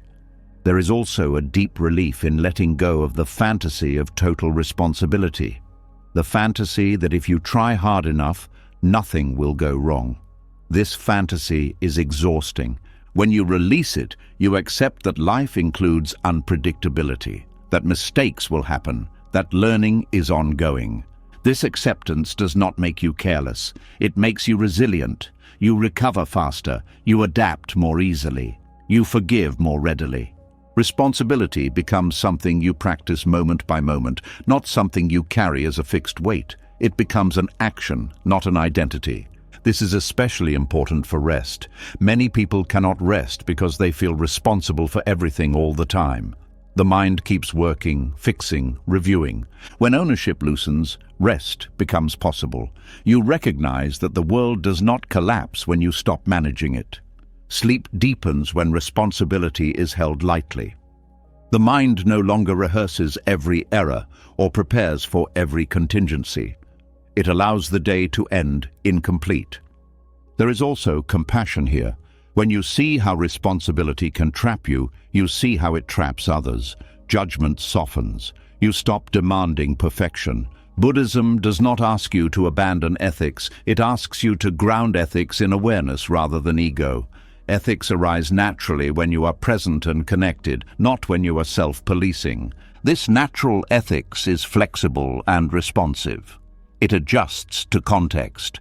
It does not rely on rigid rules or self-concepts. Responsibility without ownership also means letting go of martyrdom. You stop carrying burdens to prove worth. You stop sacrificing yourself to maintain an image of goodness. This frees energy. You give because you care, not because you feel obligated. You help without resentment. As this understanding settles, the self feels less heavy.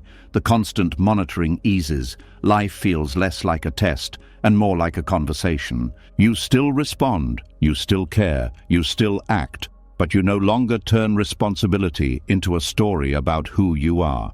And in that release, something quiet but powerful happens. The ego loosens its grip. Accountability remains, clean and simple. Ownership falls away. What remains is a steady presence that responds to life honestly, learns without cruelty, and rests without guilt. A responsibility that no longer traps, but frees. As responsibility loosens its grip and the need to own every outcome begins to fade, the sense of self often looks for a quieter place to settle.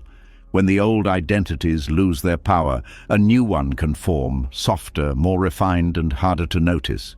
It sounds peaceful. It feels elevated. It wears the language of wisdom, and yet beneath it, control quietly survives. There is an emotional comfort in believing you have arrived somewhere, that you are now calm, that you are more aware, that you are conscious in a way you were not before. These identities feel safe because they suggest resolution. They imply that the work is done, that suffering has been transcended, that you now stand on firmer ground than before. But Buddhism has always warned about this exact turn. The ego does not disappear when it is challenged. It adapts, when it can no longer dominate through achievement, blame, or responsibility.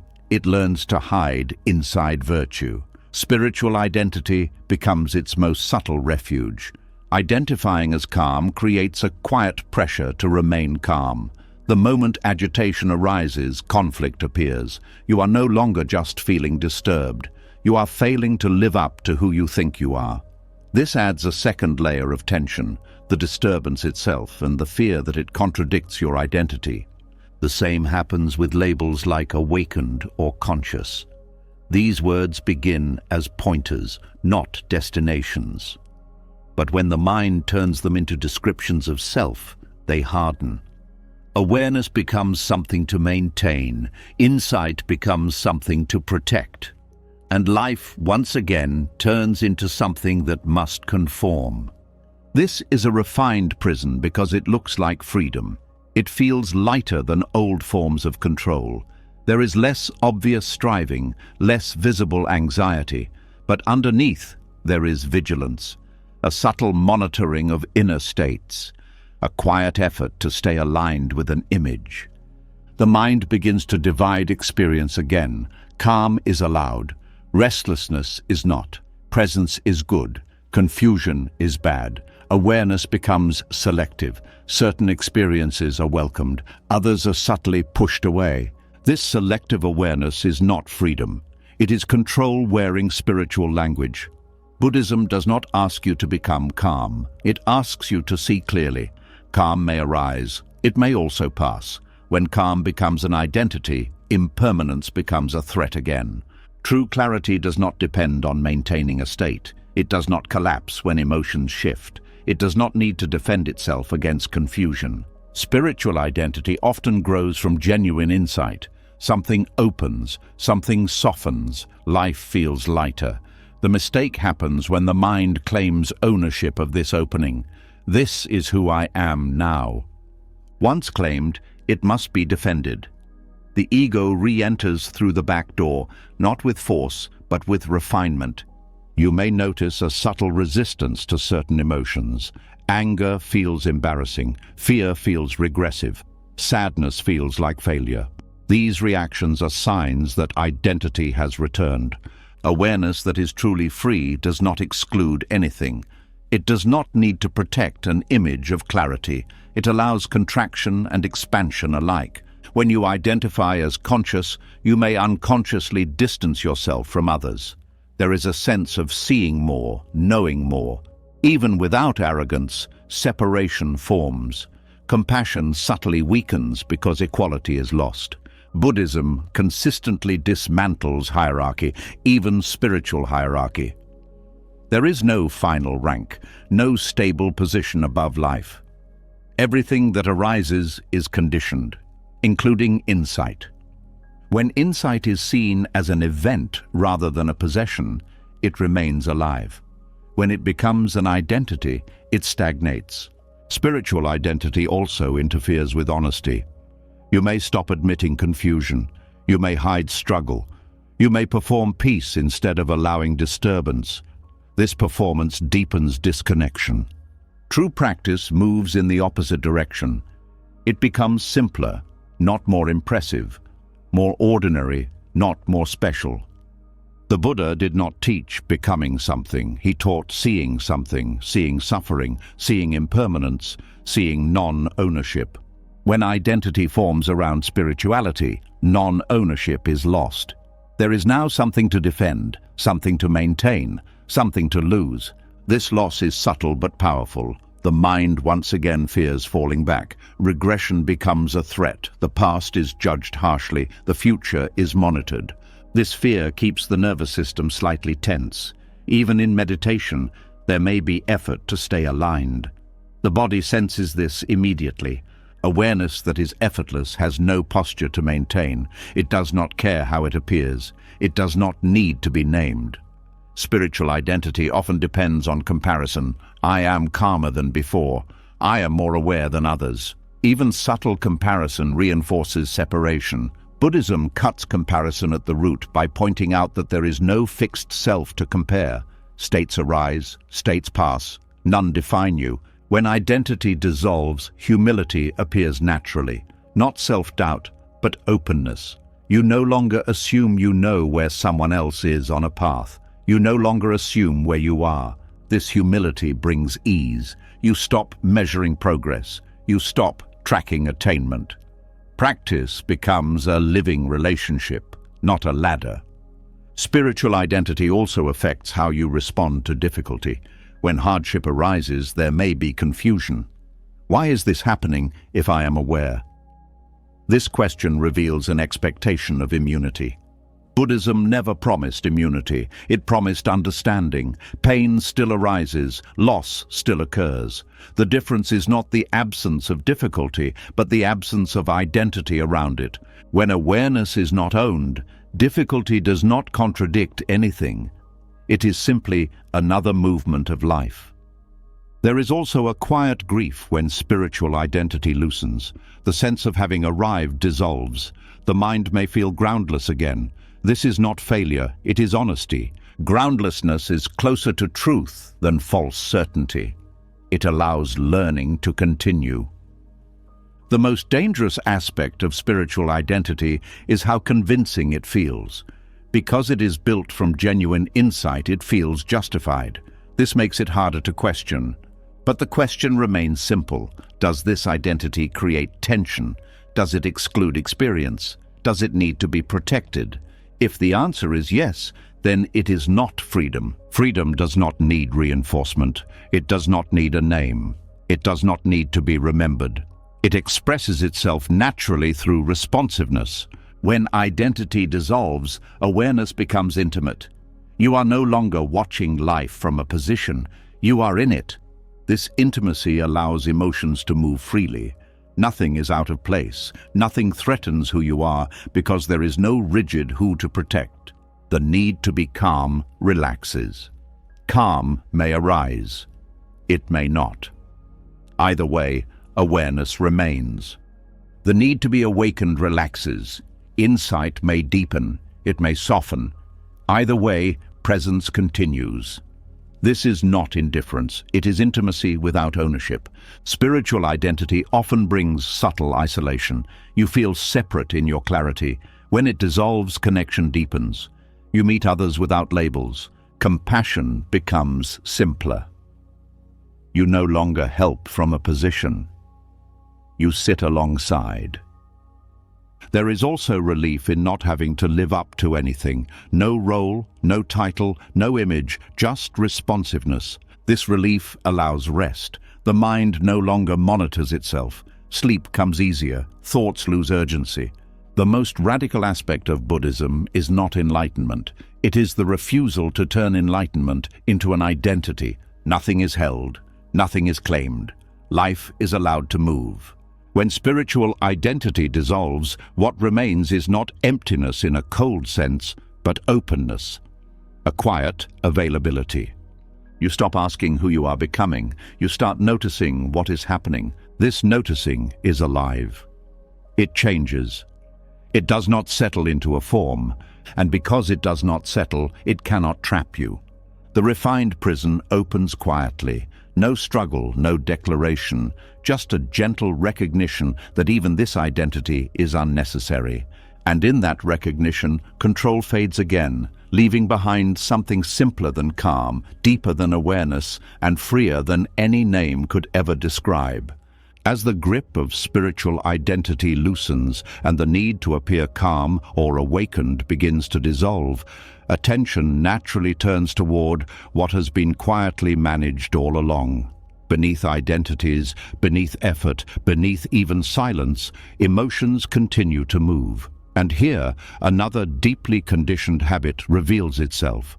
Not the need to suppress emotions, but the need to control them, to regulate, to fix, to optimize the inner weather so it matches an idea of how things should feel. There is a subtle tension carried by the belief that emotions must be managed. It sounds reasonable, responsible even. You are taught to regulate anger, reduce anxiety, cultivate calm, maintain balance.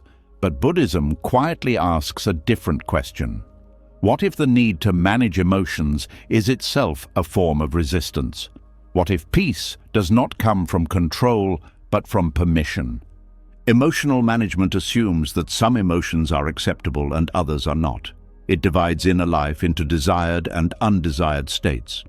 Calm is welcomed, fear is corrected, sadness is treated as a problem, anger is something to overcome. This division creates an internal hierarchy where certain experiences are allowed to stay and others must leave. This hierarchy is not neutral. It shapes how the nervous system responds. When an emotion arises that has been labeled unacceptable, the body tightens, the mind reacts. There is a rush to intervene. This intervention is often well-intended, but it carries a message. You should not be here. Emotions feel this message immediately. They either intensify or retreat underground. Neither response brings peace. Intensification leads to overwhelm. Suppression leads to numbness. Emotional management rarely produces the ease it promises. Buddhism does not teach you to control emotions. It teaches you to understand them. And understanding begins with allowing. Allowing does not mean indulging or acting out. It means letting the emotion exist without interference. This distinction is crucial. Emotional permission is not emotional expression without boundaries. It is emotional acknowledgement without resistance. You let the emotion be felt without needing to justify it, explain it, or change it. When permission replaces management, something unexpected happens. Emotions begin to move on their own. They rise, peak, and pass. Not because you regulated them, but because they were no longer blocked. Emotions are not static objects. They are processes. They are movements of energy shaped by conditions. When you try to manage them, you interrupt that movement. When you allow them, the movement completes. Much emotional suffering comes not from the emotion itself, but from the reaction to it. Fear plus fear of fear, sadness plus judgment of sadness, anger plus shame about anger. Each layer multiplies distress. Buddhism strips away these layers by refusing to add commentary. It does not say, this emotion is bad. It asks, what is this experience right now? This question is not analytical, it is experiential. It invites attention into the body. Where is the emotion felt? How does it move? Does it stay the same or change? This kind of attention is not management. It is presence, and presence has a calming effect that control never achieves. The nervous system responds differently to permission than to regulation. Regulation implies threat. Something must be corrected. Permission implies safety. Nothing is wrong with feeling this. Safety allows relaxation. Relaxation allows movement. Movement allows release. This is why emotional permission is stabilizing. It does not suppress intensity, but it shortens its lifespan. Emotions complete themselves faster when they are not interfered with.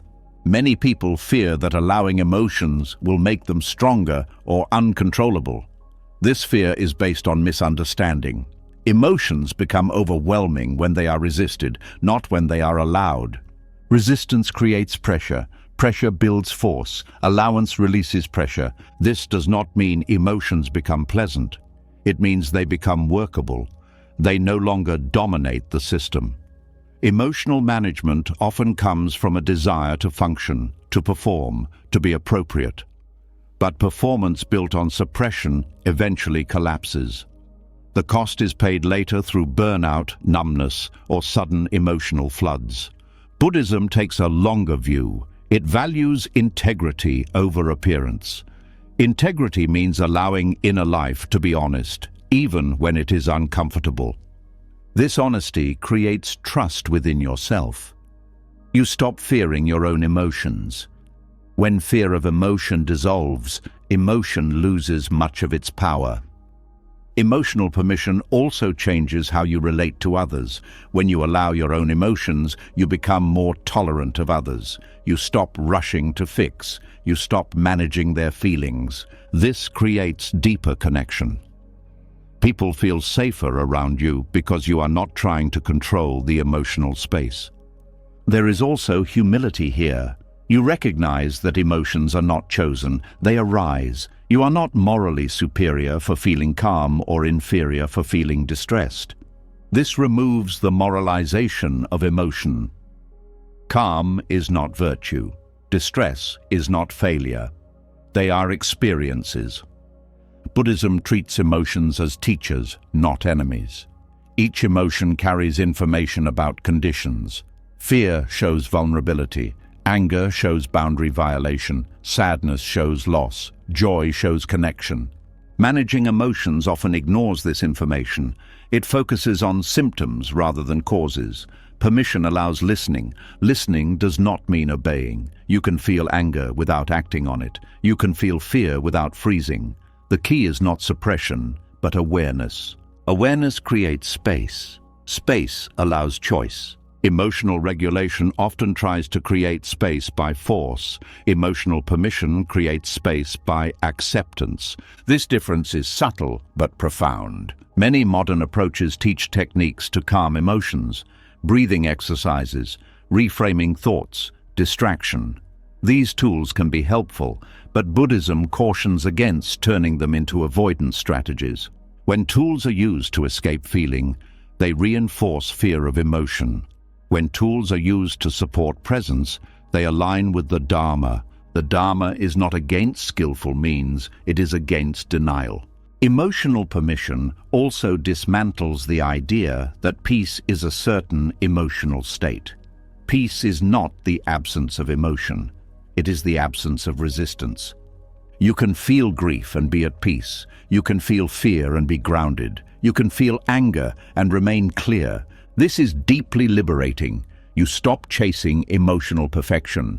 You stop evaluating each moment based on how it feels. This evaluation itself creates tension. I should feel better. I should be calmer. These thoughts create a gap between experience and expectation. Permission closes the gap. Experience meets itself. This meeting does not require effort. It requires honesty. There is also a deep rest that comes with emotional permission. The constant inner labor of adjustment stops. You are no longer managing yourself all the time. This rest supports sleep. Many people struggle to sleep because they are trying to regulate how they feel before resting. I need to calm down first. This demand creates pressure. When you allow restlessness, sleep often comes naturally. The system no longer fights itself. Emotional permission also softens the inner critic. The critic thrives on regulation. It polices inner states. When permission becomes the norm, the critic loses authority. This does not mean chaos ensues. On the contrary, inner order emerges naturally when fear is removed. Children regulate emotions better when they feel safe. Adults are no different. The Dharma recognizes this. Safety comes from acceptance, not control. Over time, emotional permission reshapes the nervous system. It learns that emotions are not threats, that they do not need to be fixed immediately, that they pass. This learning is embodied, not intellectual. It happens through repeated experiences of allowance. Each time you allow an emotion without interference, you teach the system something new. Gradually, intensity becomes less frightening. Emotions feel less personal. They are seen as movements, not definitions. This perspective prevents emotional burnout. You stop carrying emotions as burdens. You let them flow. There is also compassion here, toward yourself, toward others, toward the human condition. Buddhism does not aim to make you emotionally perfect. It aims to make you emotionally honest. Honesty is lighter than control. As emotional management falls away, something simple remains. Presence, not calm presence, not special presence, just presence. This presence does not care what emotion is present. It is available to all of them. And because it is available, emotions no longer need to shout to be heard. They arrive, they speak, they leave. Peace is not what replaces them. Peace is what remains when nothing is being pushed away.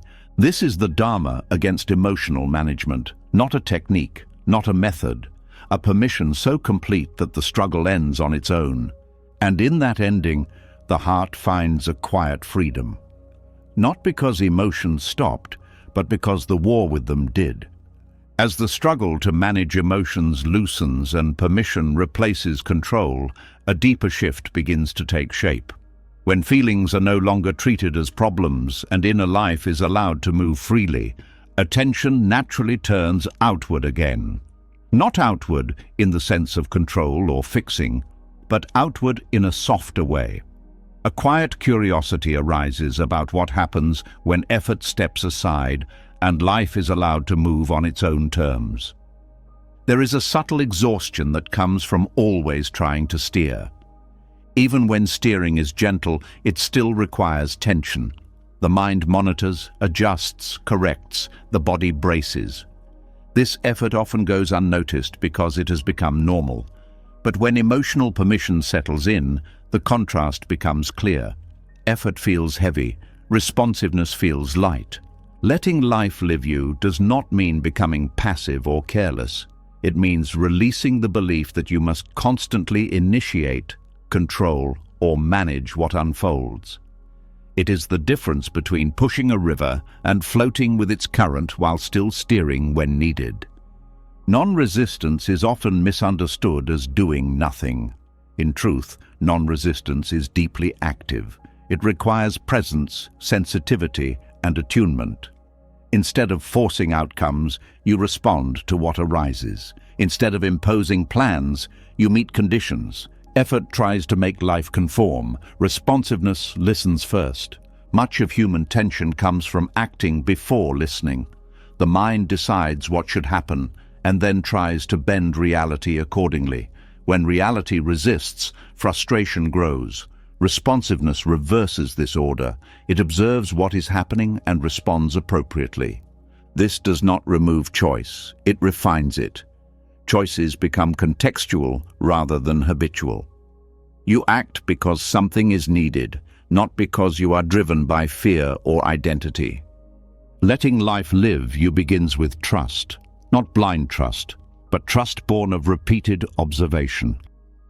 You notice that when you stop interfering unnecessarily, many things resolve on their own.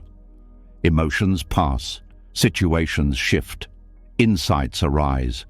This trust reduces urgency. The nervous system no longer feels like everything depends on immediate action. Space opens. In that space, wisdom becomes accessible. Effort often comes from anxiety. The fear that if you do not act now, something will go wrong. Responsiveness comes from clarity. You act when action is appropriate, not when fear demands movement. This clarity is not intellectual, it is embodied. You feel when to speak and when to remain silent, when to move and when to wait, when to help and when to step back. Letting life live, you also changes how you relate to time. Effort rushes, responsiveness waits. Effort lives in anticipation. Responsiveness lives in presence. Presence does not eliminate planning. It prevents over-planning. You plan what is useful and release the rest. This shift often brings relief to the body. Muscles soften, breath deepens, there is less internal friction. The system no longer fights itself. Non-resistance also dissolves the idea that you must always know what to do. Not knowing becomes acceptable. Waiting becomes productive. This is deeply countercultural. The world rewards decisiveness and constant action. Buddhism points out that constant action without awareness creates more problems than it solves. Responsiveness values timing. Acting too early can be as harmful as acting too late. Non-resistance allows timing to reveal itself. Letting life live, you also transforms motivation. You no longer act to secure identity or avoid discomfort. You act because something calls for response. This kind of action is quieter and more precise. There is less drama in this way of living, fewer internal debates, fewer justifications. Action arises and completes itself. This does not mean life becomes easy. Challenges still appear. Pain still arises. The difference is that you no longer add resistance on top of difficulty. When difficulty is met with responsiveness, energy is conserved. You deal with what is actually happening rather than fighting what you wish were different. Non-resistance also allows creativity. When you stop forcing outcomes, new possibilities appear. Solutions arise that effort could not produce. Effort narrows perception. Responsiveness widens it. This is especially true in relationships. When you stop trying to manage interactions, you become more attuned. You listen more deeply. You respond rather than react. This responsiveness builds trust. Others feel seen rather than handled. Connection deepens, letting life live. You also affects how you relate to mistakes. Effort tries to prevent all errors. Responsiveness learns from them. Mistakes become feedback rather than failure. You adjust without self-attack. This adaptability is a form of intelligence. It does not require perfection. It requires attention. Non-resistance also changes how you relate to goals. Goals become directions rather than demands. You move toward them without forcing every step. This reduces disappointment. You remain open to detours. You allow life to surprise you. Surprise is no longer a threat. It becomes information. This openness stabilizes the mind more deeply than control ever could. Stability comes from flexibility, not rigidity. Letting life live you also softens the sense of separation. You stop seeing yourself as an isolated actor. You feel part of a larger movement. This sense of belonging reduces loneliness. You are no longer standing against life. You are within it. There is also humility here. You recognize that you do not create life. You participate in it. This recognition removes arrogance and despair at the same time. Arrogance fades because you see how much is not yours to control. Despair fades because you see how much support already exists. Non-resistance also reveals the intelligence of the body. The body knows when to rest, when to move, when to protect, when to open. When you stop overriding it, its signals become clearer. This improves health and well-being. You stop pushing past limits. You stop ignoring fatigue. You respect rhythms. Letting life live you does not mean abandoning discipline. It means aligning discipline with awareness. Discipline becomes responsive rather than punitive. You rest when tired. You act when energized. You stop forcing balance and start living it. This way of being also changes how you experience meaning. Meaning is no longer something you impose. It emerges naturally from engagement. You stop asking, "What should I be doing with my life?" You start noticing what life is asking of you right now. This question is simpler and more honest. Non-resistance also supports deeper rest. At night, the mind no longer reviews every action or plans every future. It trusts that life will continue without supervision. Sleep arrives more easily when effort stands down. There is a quiet joy in letting life live you.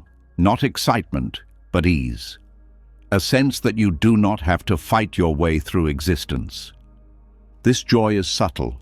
It does not depend on circumstances. It comes from alignment. Alignment between inner life and outer reality. This alignment does not freeze life. It flows with it. Letting life live, you also deepens compassion. When you are not forcing yourself, you stop forcing others. You allow people to unfold at their own pace. This creates space for authenticity. There is also courage here.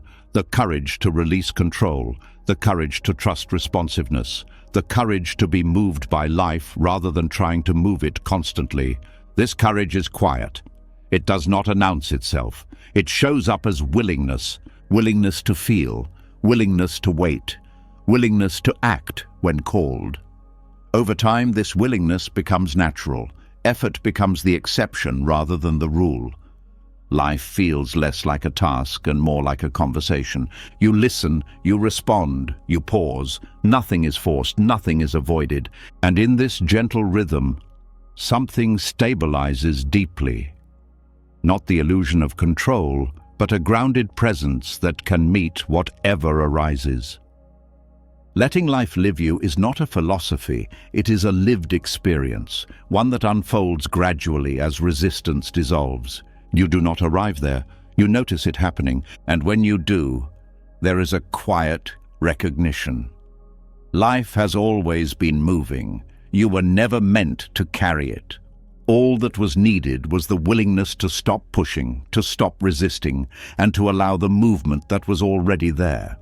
In that allowance, effort rests, responsiveness remains, and life continues, not against you, not because of you, but through you. As responsiveness replaces effort and life is allowed to move without being pushed, a new misunderstanding often appears. The mind quietly wonders, if I stop controlling, do I stop caring? If I stop gripping outcomes, do I become passive? This question carries fear, because for many people, attachment to results has been the fuel behind action for as long as they can remember. There is an emotional charge around outcomes. They promise safety, validation, meaning. Success reassures, failure threatens. The mind learns early that results define worth. So the idea of renouncing outcomes can feel like giving up on life itself. Buddhism does not ask you to withdraw from action, it asks you to withdraw from ownership of results. This distinction is subtle and often missed. Renouncing outcomes does not mean you stop acting, it means you stop demanding that action guarantee a particular result. You still show up fully, you still care, you still engage, but you release the belief that the future must obey your effort. Attachment to outcomes creates tension before action even begins. You are already living in the future, rehearsing success or fearing failure. The body tightens, the mind narrows. Action becomes a means to an end rather than an expression of presence. When outcomes are renounced, action returns to the present. You do what needs to be done now, not to secure a future identity, but because this moment calls for response. This changes the quality of effort. Effort becomes clean. There is less strain, less desperation, less inner negotiation. You act, then you let the action complete itself. Many people fear that without attachment to outcomes, motivation will disappear. But motivation fueled by fear and desire is unstable. It burns hot and collapses easily. Motivation rooted in care is quieter and more sustainable. Care does not require guarantees. You can care deeply without needing certainty. In fact, attachment to outcomes often distorts care. You start caring about success more than integrity, recognition more than truth. Renouncing outcomes realigns action with values rather than rewards. You act because it is right, appropriate, or needed, not because it promises a particular payoff. This is not passivity, it is clarity. Passivity avoids engagement. Renunciation of outcomes deepens it. You are fully involved, but not entangled. This is especially visible in difficult situations. When outcomes are attached, failure feels personal. Shame arises. Defensiveness follows. When outcomes are released, failure becomes information. You adjust and continue. This allows resilience. You recover faster. You are less afraid to try. You are less devastated by setbacks. Buddhism emphasizes intention over outcome. Intention is where ethical responsibility lives. Outcomes are shaped by countless factors beyond your control. When you focus on intention, you remain grounded. When you fixate on outcomes, anxiety grows. This does not mean outcomes are irrelevant. They provide feedback. They inform learning, but they do not define worth or meaning. Renouncing outcomes also changes how you experience success. Success no longer inflates the ego. It is appreciated without being clung to. Gratitude replaces pride. This keeps success from becoming another burden. You do not fear losing it as much. You enjoy it without anxiety. In relationships, attachment to outcomes often creates pressure. You want conversations to go a certain way. You want others to respond as hoped. When they don't, disappointment arises. Renouncing outcomes allows you to be present with others without agenda. You speak honestly. You listen openly. You allow responses to be what they are. This does not guarantee harmony. It guarantees authenticity, and authenticity is the ground of real connection. Renouncing outcomes also frees creativity. When you are not fixated on results, you explore more freely, you take risks, you follow curiosity. Creativity thrives in openness, not pressure. Outcomes narrow possibilities. Openness expands them. This principle also applies inwardly. When you meditate or reflect with an outcome in mind, tension arises.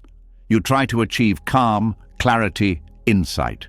This striving interferes with the very states you seek.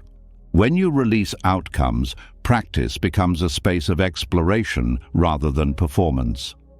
Awareness deepens naturally. Renouncing outcomes does not mean you stop setting goals. Goals become directions, not demands. You move toward them while remaining flexible. Flexibility is key. When conditions change, you adapt. You do not cling to plans that no longer fit. This adaptability reduces suffering. You stop fighting reality to protect a desired result. The body responds strongly to outcome attachment. Anticipation tightens muscles. Fear constricts breath. Release softens these patterns.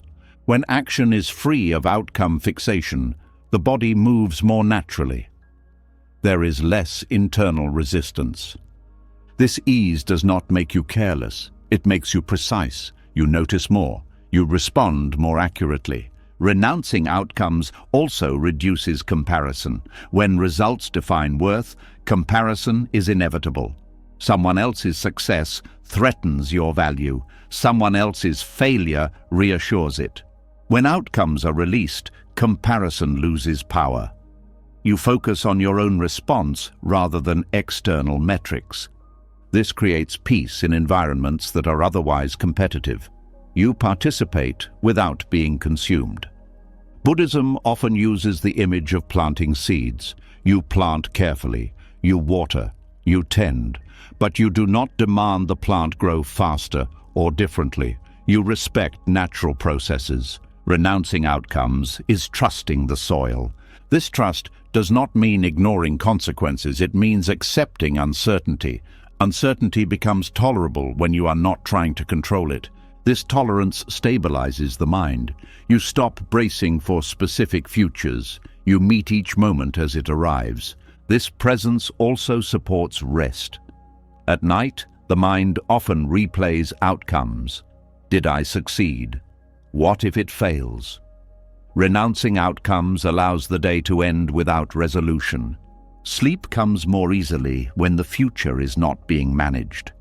Renouncing outcomes also changes how you experience meaning. Meaning is no longer postponed until success. It is found in engagement itself. You stop living for later. You live now. This is deeply fulfilling, not because everything goes well, but because life feels lived. There is also courage here. The courage to act without guarantees. The courage to care without control. This courage grows as you experience that letting go of outcomes does not lead to collapse. It leads to steadiness. You discover that you can handle disappointment, that you can adapt, that you are not as fragile as outcome attachment suggests. This discovery builds confidence that is not dependent on success. Renouncing outcomes also supports compassion. When you are not invested in how things should turn out, you are more available to what is actually happening. You listen better. You help more wisely. You stop imposing solutions. You respond to needs. This responsiveness is the opposite of passivity. It is alive and engaged. The misunderstanding that renunciation equals withdrawal comes from confusing detachment with disengagement. Buddhism teaches detachment from clinging, not from life. You can be deeply involved without being trapped. This freedom changes everything. Work becomes expression. Relationships become meeting. Practice becomes exploration. Nothing is wasted. Even failure has value. Renouncing outcomes also dismantles fear of impermanence.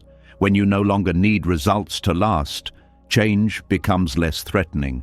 You enjoy moments fully without trying to freeze them. This enjoyment is lighter. It does not carry anxiety. As this understanding settles, effort and ease find balance. You act wholeheartedly. You release completely. This rhythm is natural. It aligns with how life actually works. You do not push the river. You do not sit on the bank refusing to move. You step into the current and adjust as needed. This is renouncing outcomes without renouncing action. It is not a rule. It is a lived understanding. And when it becomes embodied, something shifts quietly. Life feels less like a test and more like a participation. You are here. You respond, you let go, nothing extra is required. Action happens, results unfold, peace remains, not because outcomes were controlled, but because they were no longer asked to carry the weight of your happiness. As action continues without clinging to results, something very subtle often remains untouched. Even when effort has softened, even when control has loosened, there can still be a quiet ache in the background. A longing that sounds gentle and reasonable, a wish that feels innocent, the wish for peace. And it is here, in this wish, that restlessness often hides its deepest roots. There is an emotional tenderness around the desire for peace. It comes from exhaustion, from having carried too much for too long, from wanting the mind to finally rest. This desire is not wrong, it is human. But Buddhism looks closely at how this desire operates and what it quietly does to the mind. Wanting peace creates a division. There is the current moment, and there is a better moment imagined somewhere else. There is how things are and how they should be.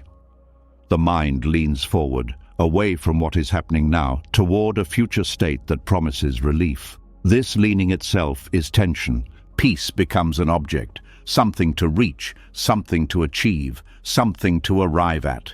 And the moment peace becomes a goal, the present moment becomes insufficient. This insufficiency is painful. It turns now into a problem. Restlessness grows not because peace is absent, but because the mind is resisting what is present in the name of peace. Craving peace is still craving. It may wear softer language, but it operates the same way as any desire. It says, "This moment is not enough." And the mind responds by searching, adjusting, correcting. This search keeps the system active. The nervous system stays alert. The mind scans for signs of progress. Am I calmer now? Is this working?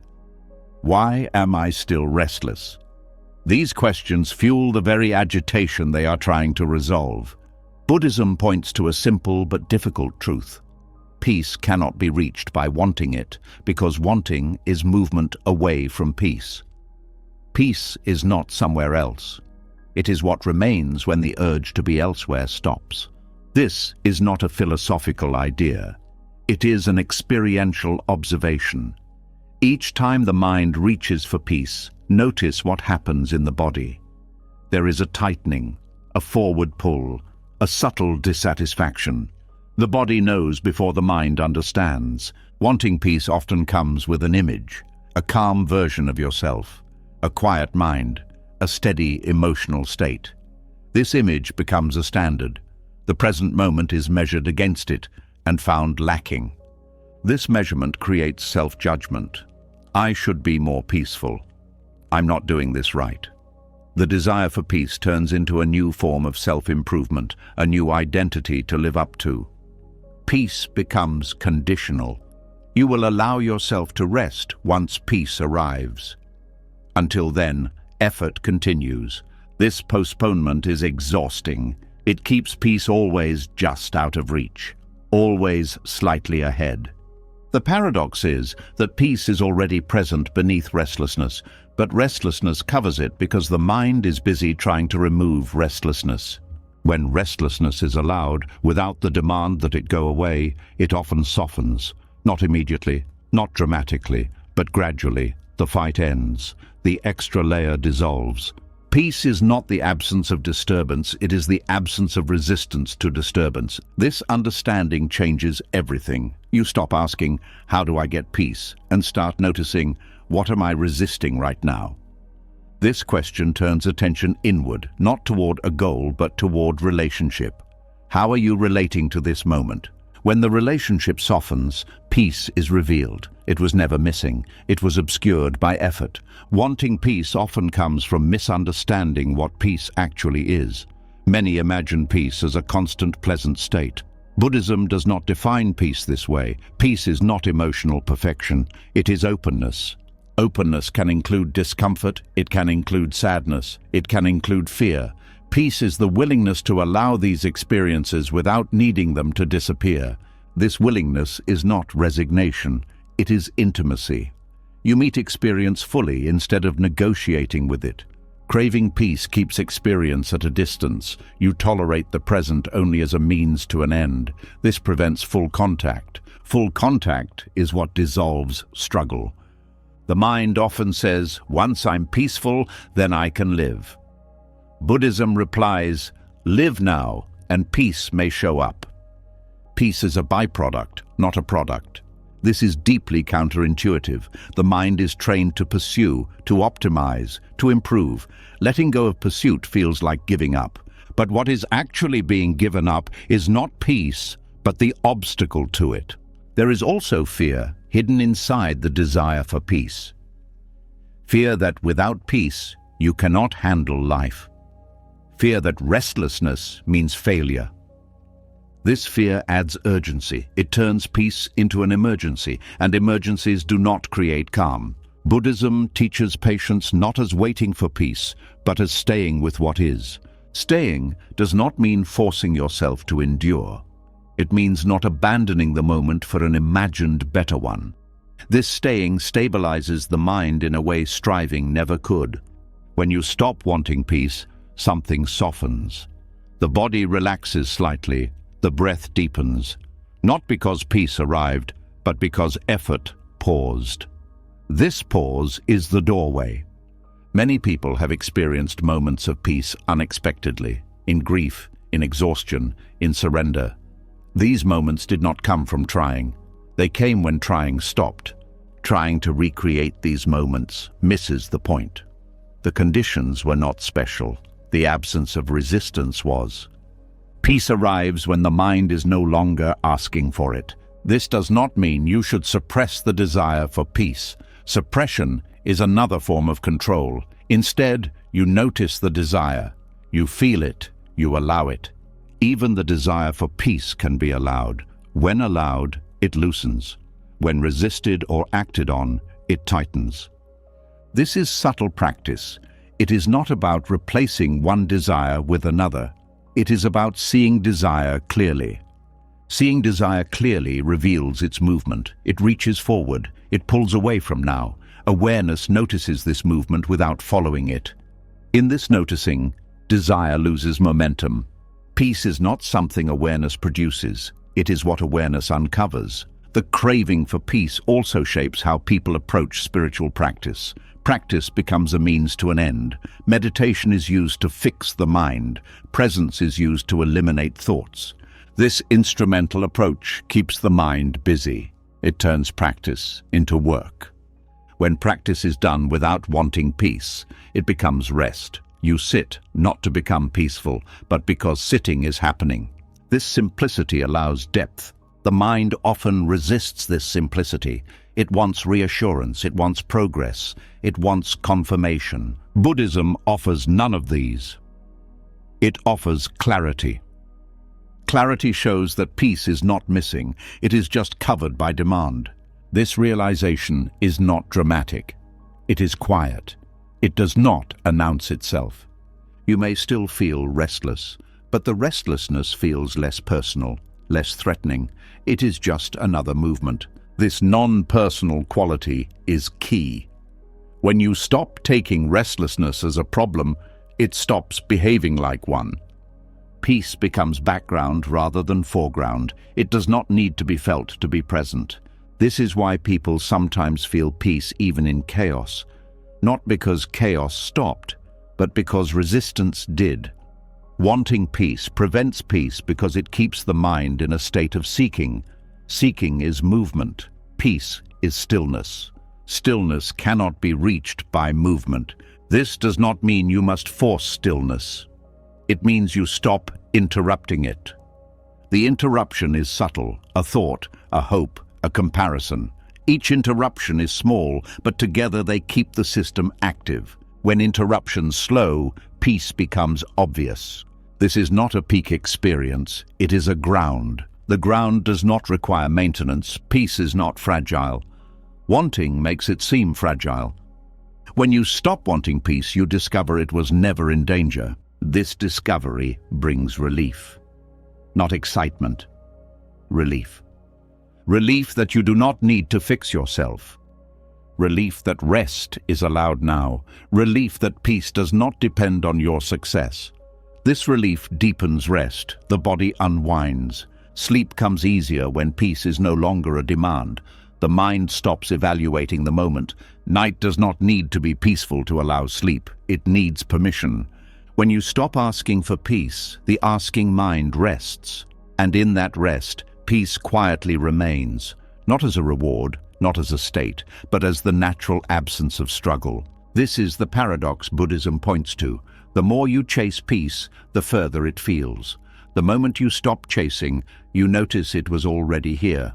Not perfect, not permanent, but sufficient. And in that sufficiency, the heart settles. Not because life changed, but because the demand for life to change finally ended. As the craving for peace softens and the mind stops leaning toward a better moment somewhere else, a deeper pattern becomes visible beneath the surface. Even without chasing peace, even without striving for calm, there can still be a quiet tightening around how things unfold, a habit of checking, adjusting, correcting, a need to manage details.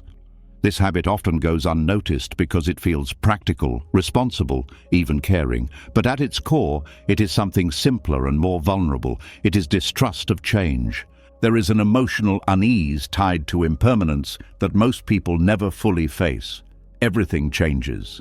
Bodies age, feelings shift, plans unravel, relationships evolve. This truth is known intellectually, but emotionally, it can feel threatening. Control steps in as a response. If things can be managed closely enough, maybe change can be slowed, shaped, or softened. Maybe uncertainty can be kept at bay. Control is not born from strength, it is born from fear. Specifically the fear that what changes cannot be handled. The fear that if things are allowed to move freely, something precious will be lost, or something painful will arrive unannounced. Micromanagement is how this fear expresses itself in daily life. You manage time tightly so nothing escapes you. You manage people subtly so they stay predictable. You manage yourself harshly so nothing falls apart. Each act of control whispers the same message. I don't trust life to move on its own. Buddhism does not condemn this fear. It recognizes it as human, but it points out the cost. Control requires constant vigilance. The mind must stay alert. The body must stay tense. The nervous system never fully rests. Accepting impermanence does not mean liking change. It means recognizing that change is not a personal failure. It is the nature of life. When this recognition settles, control begins to loosen, not because it is forbidden, but because it becomes unnecessary. Control assumes that stability comes from holding things still. Buddhism shows that true stability comes from the ability to adapt. When you trust impermanence, you trust that you can meet what arises. This trust is not abstract. It is built through experience. Each time something changes and you survive it, the grip of control weakens slightly. Each time you allow uncertainty without rushing to fix it, resilience grows. Micromanaging people often comes from fear of unpredictability. You want others to behave consistently so you can feel safe. When they change, anxiety arises. Control tries to restore familiarity. But people are not static. Expecting them to remain the same is expecting life to stop. This expectation creates conflict and disappointment. Accepting impermanence allows you to meet people as they are now, not as you wish they would remain. This does not remove boundaries, it removes illusion. When you stop trying to control others, relationships breathe, trust deepens, tension eases. You no longer feel responsible for shaping someone else's journey. Micromanaging time comes from a similar fear. Time passes whether you watch it or not. Control tries to slow it by filling every moment, optimizing every hour, planning every future. This constant management creates anxiety around wasted time. Rest feels undeserved. Stillness feels dangerous. Accepting impermanence reframes time. You stop treating it as something to conquer. You treat it as something to move within. Moments are lived rather than managed. This changes how you experience aging, deadlines, and loss. You stop fighting the passage of time and start participating in it. Micromanaging the self is perhaps the most exhausting form of control. Monitoring thoughts, correcting emotions, policing behavior. The inner supervisor never sleeps. This supervisor exists because impermanence feels threatening. If the self changes, who are you? Control tries to stabilize identity by enforcing consistency. Buddhism reveals that identity is already fluid. Trying to freeze it creates suffering. Accepting transience allows identity to soften without collapse.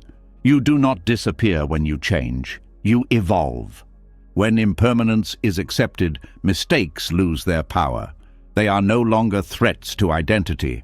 They are moments in motion. This acceptance reduces shame. Shame comes from believing you should have remained a certain way. Impermanence shows that remaining the same was never possible. Control also tries to protect pleasure. When things are good, the mind tightens. It wants the moment to last. It monitors. It anticipates loss. This anticipation prevents full enjoyment. Pleasure becomes fragile. Accepting impermanence allows you to enjoy without clinging. You savor moments knowing they will pass. This does not make them less meaningful, it makes them more vivid. Control also arises around pain. The mind tries to manage discomfort away. It tightens against it. This tension amplifies suffering. Accepting impermanence allows pain to be felt without panic. You know it will change. This knowledge does not eliminate pain, but it reduces fear. Fear is what turns pain into suffering. When impermanence is trusted, you stop needing guarantees. You stop demanding that life stay the same for you to feel safe. Safety becomes internal. It rests in adaptability, not predictability. This internal safety stabilizes the mind deeply. You no longer scan constantly for threats. You respond when something arises instead of anticipating endlessly.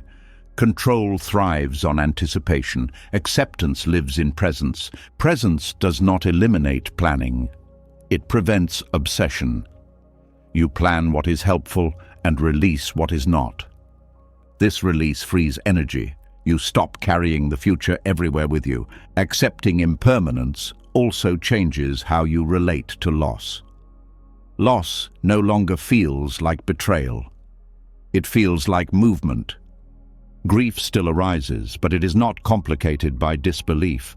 This shouldn't have happened. Acceptance allows grief to flow cleanly. Control often delays grief by resisting reality. Acceptance allows healing to begin. This applies to endings of all kinds, jobs, roles, phases of life. Letting go becomes possible when you stop arguing with change. Control argues. Acceptance listens. Micromanagement is exhausting because it assumes you must be everywhere at once. Accepting impermanence allows you to be where you are. You stop trying to hold multiple timelines. You live this moment. This presence calms the nervous system. It signals safety. Impermanence also teaches humility. You see how little remains fixed. This humility softens judgment toward yourself, toward others. Judgment often arises from expecting permanence. You should know better by now. I should be over this. Impermanence dissolves these expectations. You stop rushing yourself. You stop rushing others. This patience is not laziness. It is alignment with reality. Accepting impermanence does not mean you stop caring. It means you care without clinging. You engage without gripping. This engagement is more sustainable. You do not burn out trying to freeze life. Control often disguises itself as responsibility. If I don't manage this, something bad will happen. Accepting impermanence reframes responsibility as responsiveness. You respond when something happens. You do not try to prevent all possible outcomes. This reduces anxiety. Anxiety thrives on imagined futures. Acceptance stays with what is. As impermanence becomes trusted, micromanagement loses its justification. The mind relaxes its grip. You stop correcting small details. You stop rehearsing conversations. You stop replaying moments. Life feels less brittle, more forgiving. There is also a quiet confidence that emerges. Not the confidence of mastery, but the confidence of adaptability. You trust that you can meet change, that you can adjust, that you do not need to control everything to be okay. This confidence is deeply stabilizing. It does not depend on circumstances. Sleep deepens here. The mind no longer reviews every detail of the day or plans every detail of tomorrow. It trusts that life will continue without supervision. Impermanence, once feared, becomes a source of relief. You no longer have to maintain everything. Nothing needs to be held forever. This release lightens the heart. You stop carrying the world. Control as distrust of impermanence dissolves when impermanence is seen clearly and accepted gently, not as a threat, but as a fact of life. When this acceptance settles, micromanagement fades naturally. There is nothing left to defend. What remains is a steady openness, a willingness to meet change, a trust in movement. Life flows, you move with it. Not because you surrendered responsibility, but because you surrendered the illusion that life needed to be held still for you to survive. And in that surrender, something unexpected happens. The mind becomes calmer, the body relaxes, the heart opens. Not because change stopped, but because you stopped fighting it. Impermanence becomes not the enemy of peace, but its foundation. As trust in impermanence settles and the need to hold life still begins to loosen, another layer of control quietly reveals itself. It does not manage time, it does not manage emotions, it manages meaning, it tells stories. It explains who you are, why things happened, where you are going, and what it all says about you. And without realizing it, the mind tightens again, not around events, but around narrative. There is a deep emotional comfort in having a story. Stories create continuity. They turn change into coherence. They give suffering a reason and success a shape. They say, this is who I am. This is why this happened. This is what it means. Without a story, the mind feels exposed. Without explanation, it feels unfinished. Buddhism sees this clearly and quietly refuses to participate.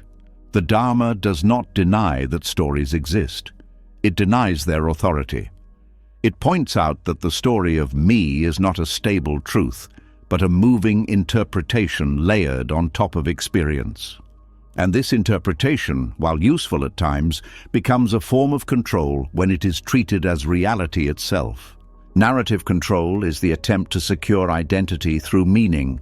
When something happens, the mind rushes to explain it. If the explanation fits the existing self-story, relief follows. If it threatens the story, anxiety arises. This anxiety is not about the event, it is about meaning slipping out of control. The mind wants experience to confirm who it thinks it is. When reality refuses, storytelling intensifies. New chapters are written, old ones are revised. Pain is justified, blame is assigned, victories are claimed. All of this feels natural, but it carries a hidden cost. It traps attention in the past and future. It pulls awareness away from direct experience and into interpretation. Buddhism repeatedly points back to what is happening before the story forms. Sensation before explanation, feeling before identity, action before narrative ownership. This is not anti-intellectual, it is anti-confusion. Stories simplify reality, but reality is not simple. The self-story reduces complexity into something manageable, but what is manageable is rarely what is true. The problem is not that stories exist. The problem is believing they must be finished, coherent, and correct for life to make sense. Unfinished meaning feels uncomfortable. The mind wants closure. It wants a reason. It wants an arc. Buddhism refuses to provide one. Freedom does not come from finding the right story. It comes from seeing that no story can fully capture experience. Narrative control often begins early. You are taught to explain yourself, to justify actions, to define goals. Over time, you learn to see life as a biography in progress. Each event must fit. When something does not fit, tension arises. This shouldn't have happened. This doesn't align with who I am. The mind works overtime to repair the narrative. This repair effort is exhausting. It keeps the mind busy even when nothing is wrong. Buddhism undermines this by refusing to treat the self as a story at all. The self is seen as a process, not a plot. Processes do not need coherence. They move, they change, they do not ask to be summarized. Narratives ask for permanence. Processes accept impermanence. When narrative control loosens, experience becomes lighter. You no longer need to explain every feeling. You no longer need to justify every choice. You no longer need to turn life into something meaningful before it can be lived. This does not make life meaningless. It makes meaning optional. Optional meaning is freeing. You can allow moments to be just moments. You can allow pain to be pain without turning it into a lesson. You can allow joy to be joy without turning it into a definition. Stories often intensify suffering. When something painful happens, the story adds layers. This always happens to me. This proves something is wrong with me. This will ruin everything. The original pain is simple. The narrative multiplies it. Buddhism invites you to see this multiplication clearly. To notice how suffering grows not from experience, but from interpretation. This noticing does not require you to suppress thought. Thoughts will arise, stories will appear. The difference is you stop believing they are necessary. You let the story be incomplete. This incompleteness feels unsettling at first. The mind searches for footing. It wants to know where it stands. Buddhism does not answer. It allows standing to dissolve. This dissolution does not lead to chaos. It leads to presence. When you are not busy narrating, attention returns to what is happening. Breath, sound, sensation, movement. Life feels immediate. Immediate life does not need explanation. Narrative control also shapes how people relate to each other.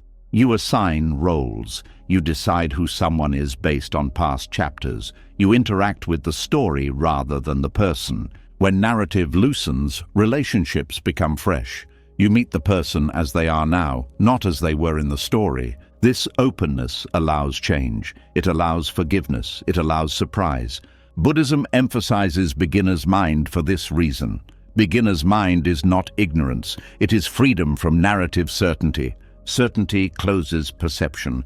Openness keeps it alive. Stories often hide fear, fear of meaninglessness, fear of randomness, fear that without explanation, life is unstable.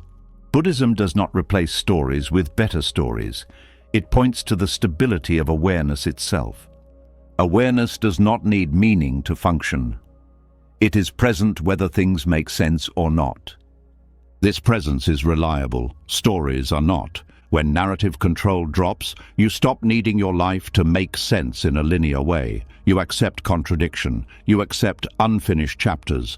This acceptance reduces inner conflict. You stop arguing with yourself about what something should mean. The mind becomes quieter, not because stories stop, but because they stop being believed. Narrative control also affects how you remember the past. Memory becomes selective. It supports identity. Events are framed to maintain coherence. Letting go of narrative control allows memory to soften. You remember without needing to extract meaning. The past becomes lighter. The future also changes. Instead of projecting a storyline forward, you allow possibility. Plans still exist, but they are not scripts.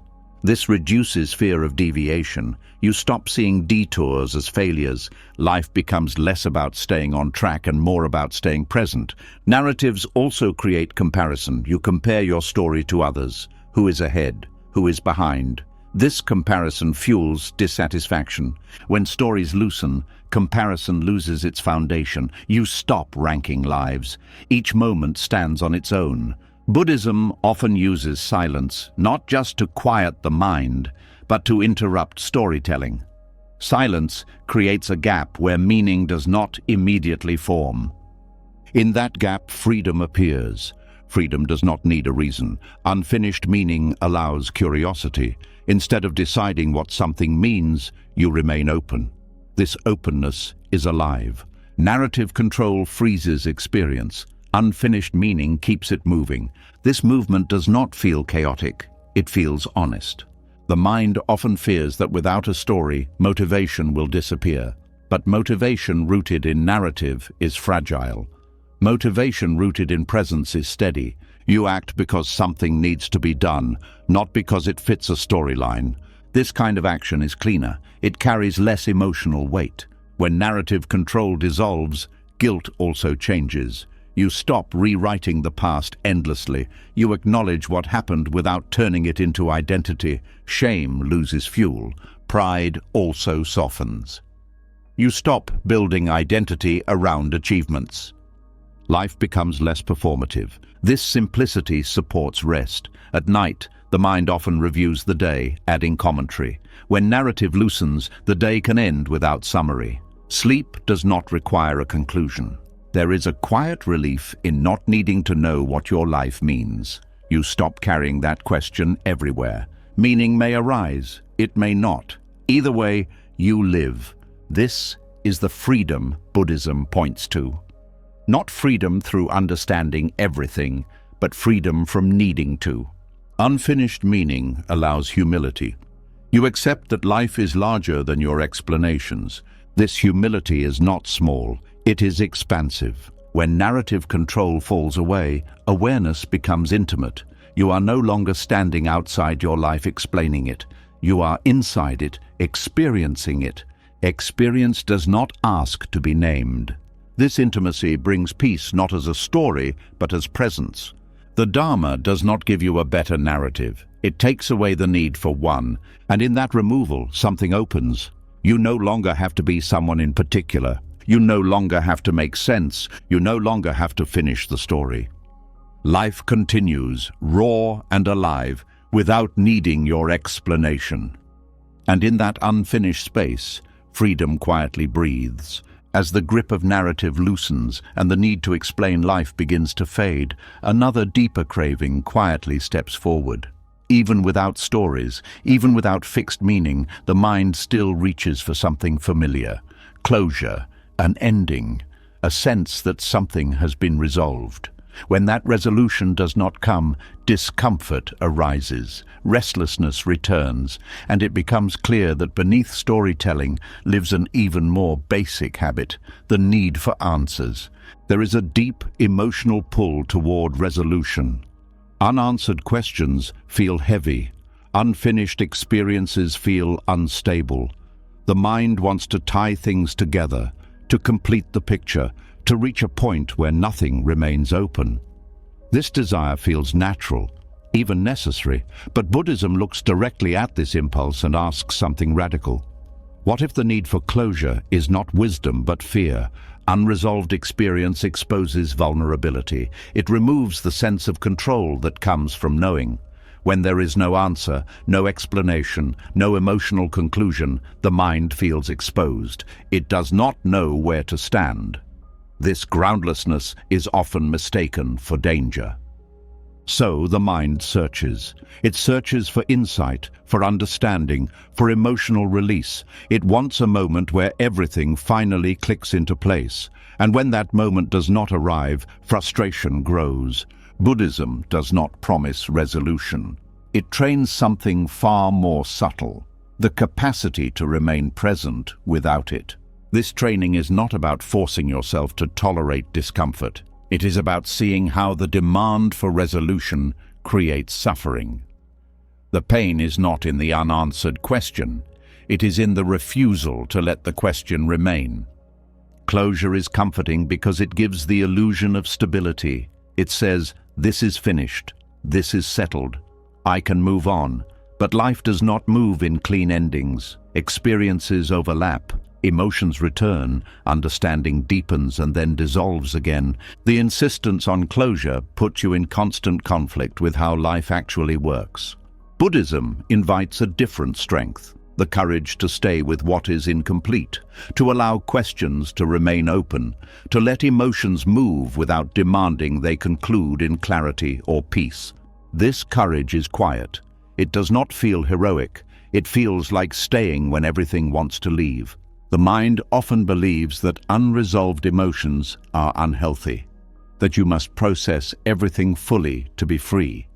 But processing becomes another form of control when it demands a specific outcome.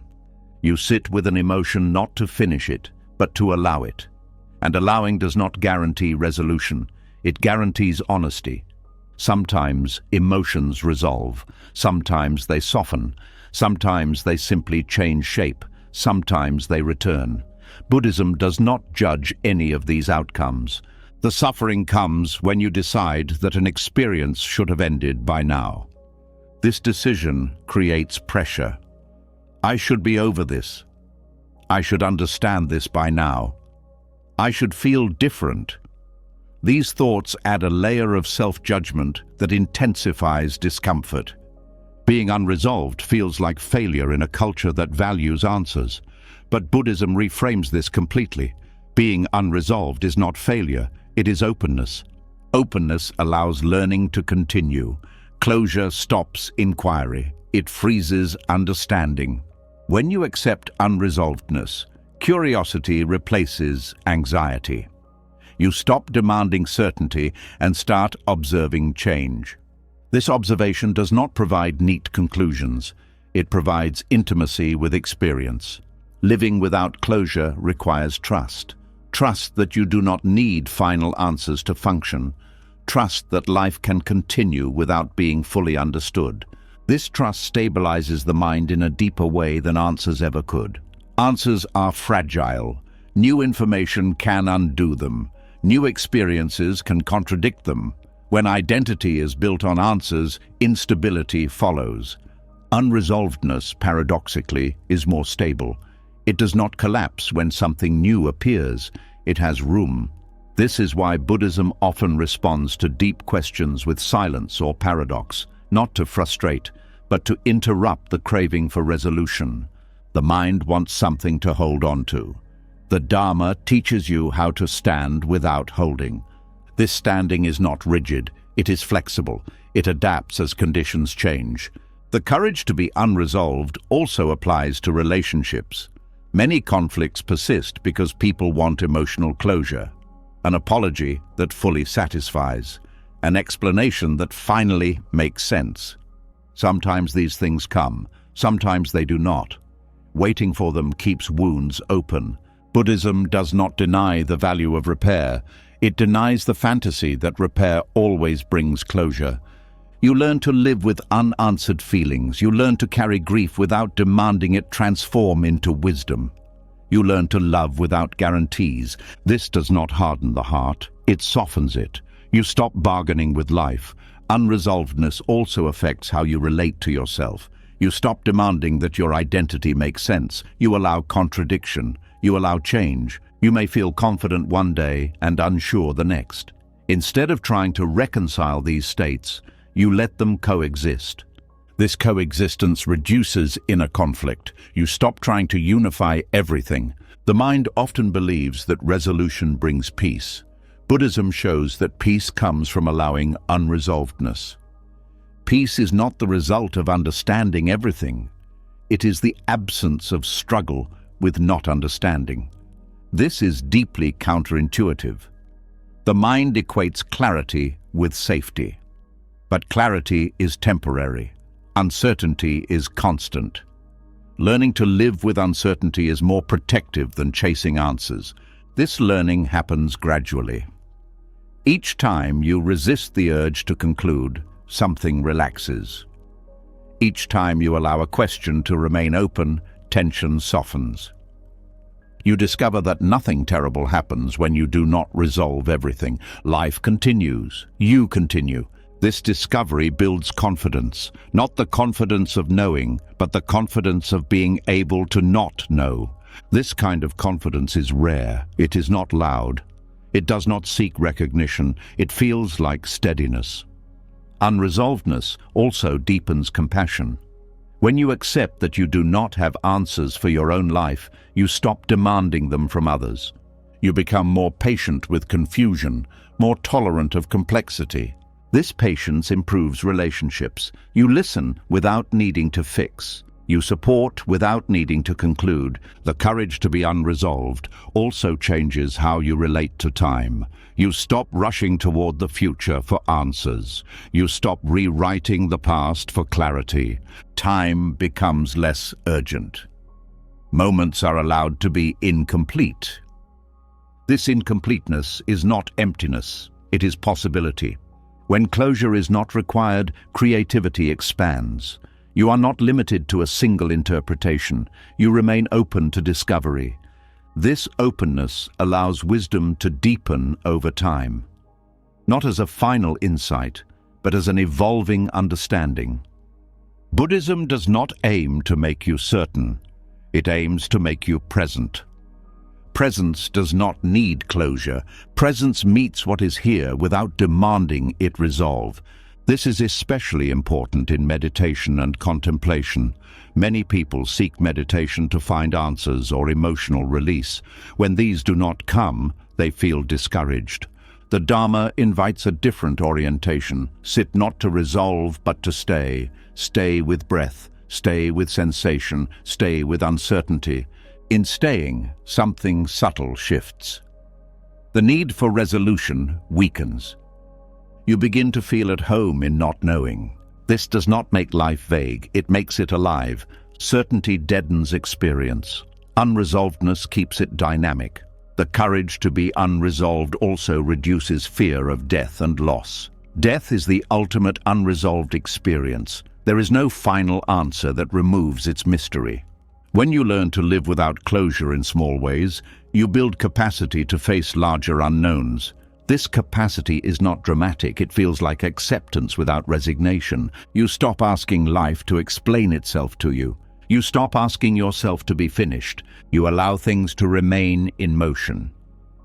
This allowance brings rest. The mind no longer needs to tie everything up before resting. Sleep becomes easier when you do not need to settle every question. Night does not ask for answers, it asks for surrender. The courage to be unresolved is not something you achieve. It develops naturally as resistance softens. You notice that openness is not dangerous, that not knowing is survivable. This realization changes your relationship with thought. Thoughts arise. They do not need to conclude.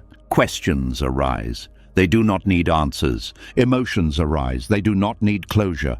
Life continues. Buddhism does not offer certainty. It offers freedom from needing it. And that freedom is quiet, steady, and deeply human. You stop trying to complete yourself. You stop demanding that life resolve. You live with open hands, and in those open hands, experience rests without pressure, unresolved, unfinished, and free.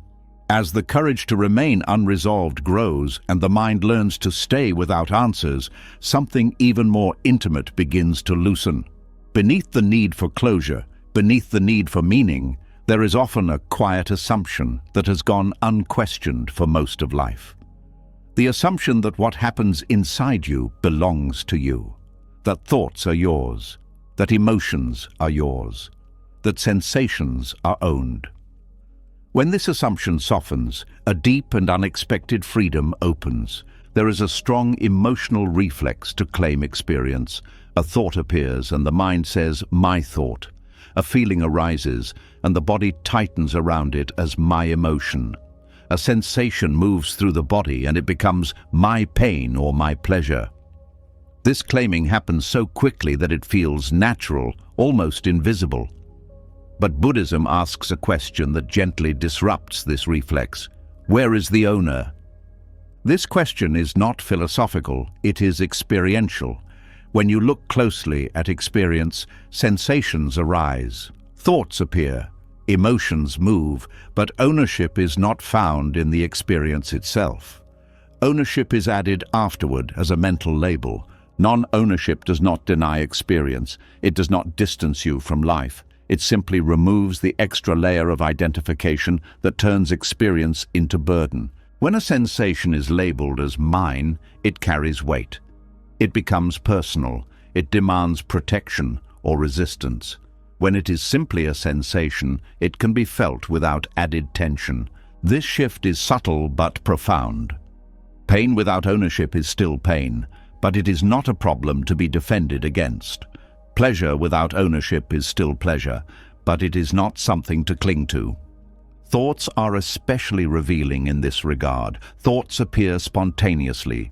You do not choose the next thought, it arises. When you notice this directly, the idea of ownership begins to weaken. If you do not choose thoughts, how can they belong to you in the way you assume? They appear, linger briefly, and dissolve. Claiming them adds responsibility and conflict. This is why people often feel exhausted by their own minds. They believe they must manage, control, or justify thoughts as if they were personal possessions. Non-ownership allows thoughts to pass without supervision. You do not need to agree with them.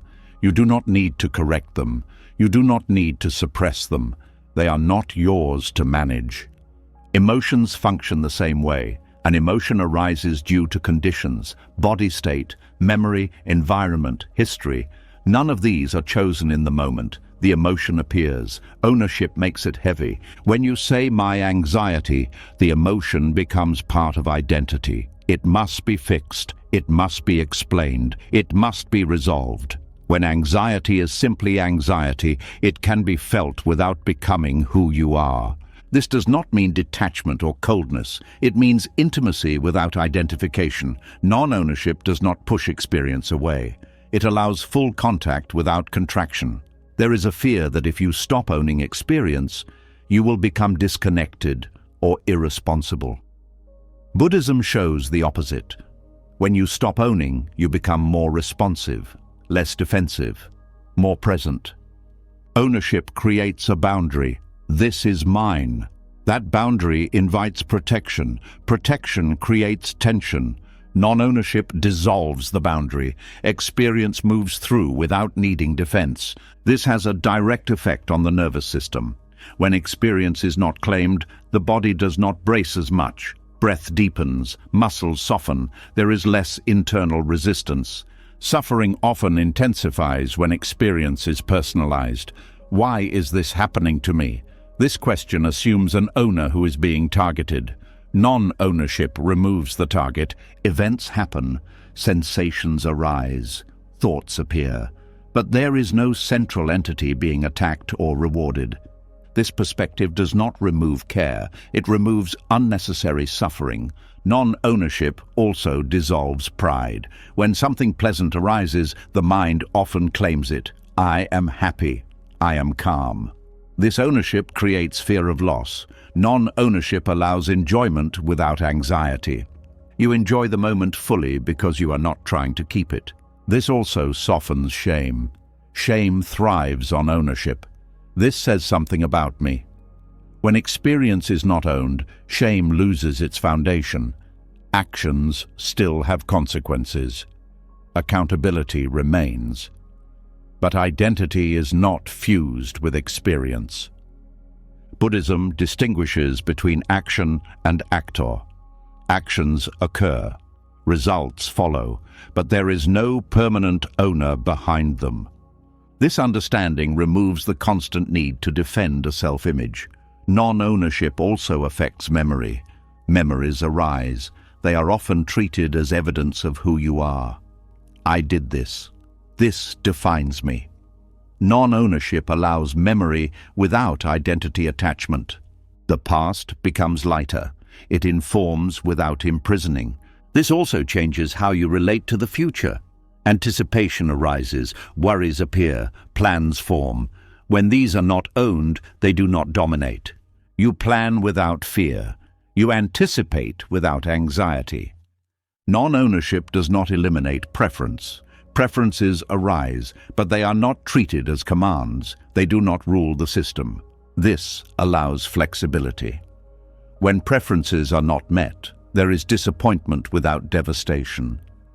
There is also a deep relief in realizing that you do not have to carry your inner life everywhere.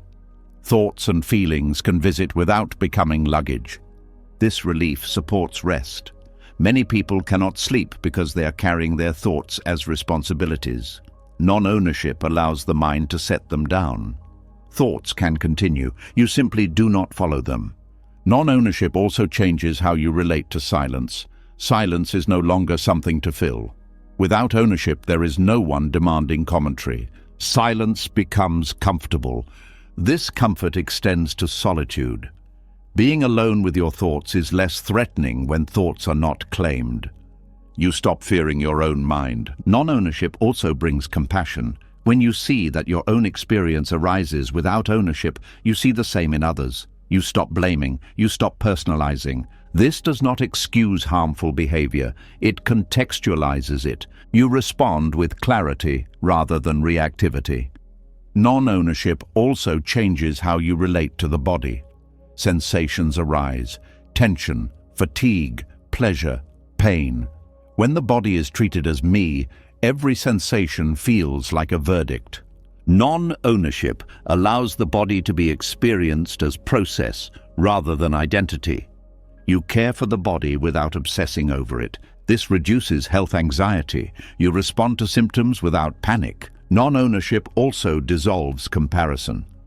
When experience is not owned, there is no need to compare inner states. They are calmer than me. I am behind. These comparisons lose meaning.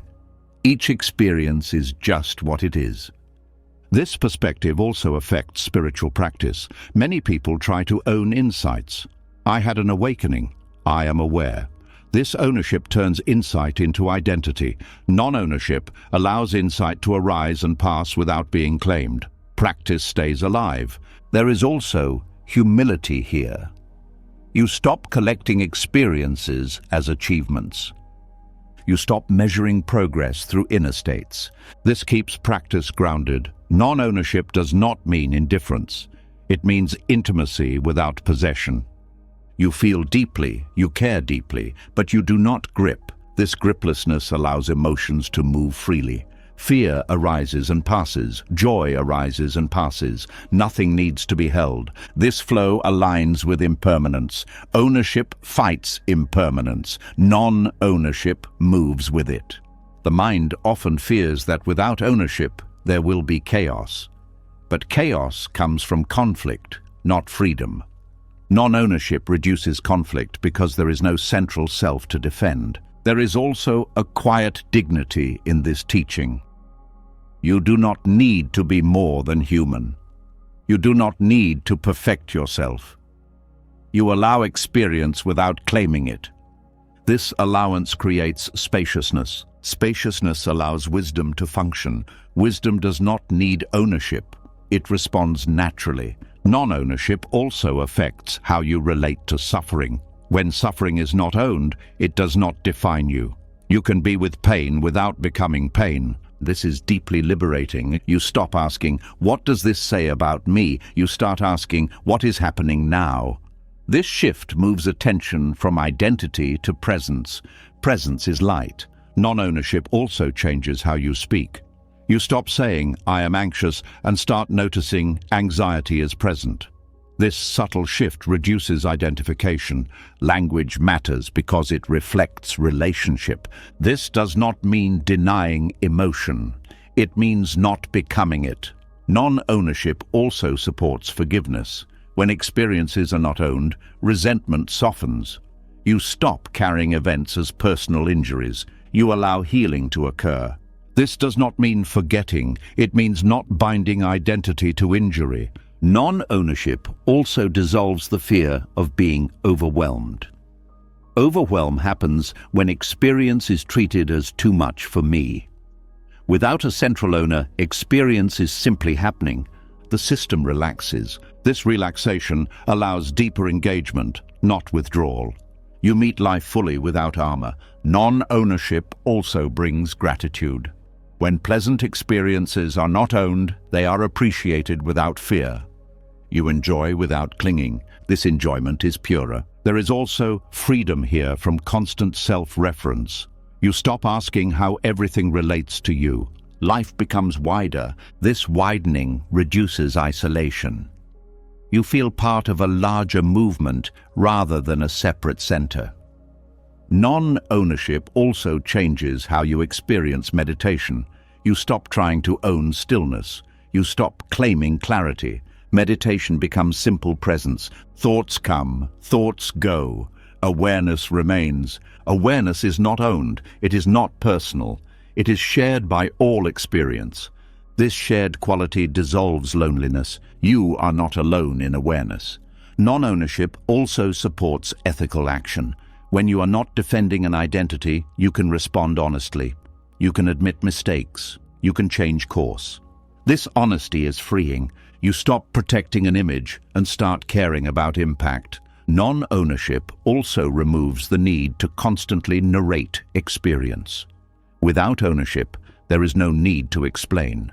Life is lived, not described. This simplicity is restful. As this understanding deepens, something quiet but powerful happens. The inner burden lightens. The mind relaxes its grip. The heart opens. Experience continues. Sensations arise. Thoughts appear. Emotions move, but they no longer belong to anyone. They come, they go, and in this coming and going there is a deep ease. Not because life became predictable, not because pain disappeared, but because the idea of ownership dissolved. What remains is presence without burden, experience without weight, life moving freely without being carried. And in that freedom, the deepest rest becomes possible. You've just walked through ideas that quietly loosen the grip of control. You saw how effort hides inside identity, how certainty masks fear, how control grows from distrust of change, and how peace cannot be chased without running away from it. You explored what happens when you stop owning thoughts, stop forcing emotions, stop demanding answers, and stop asking life to make sense before you allow yourself to rest. None of this asked you to become better. It only invited you to stop holding so tightly. As you fall asleep now, there is nothing left to solve, nothing left to manage. Life is already moving, breath is already happening. Thoughts can come and go without needing permission. You don't need to let go. You don't need to surrender correctly. Control releases itself the moment it's no longer needed. If something in this journey touched you, even quietly, leave a comment with the words, "I choose ease." so others know they're not alone in this unlearning. And if you want more teachings like this to help your mind slow down and your nights feel lighter, subscribe to the channel and stay close. Rest now, you don't have to carry anything into sleep.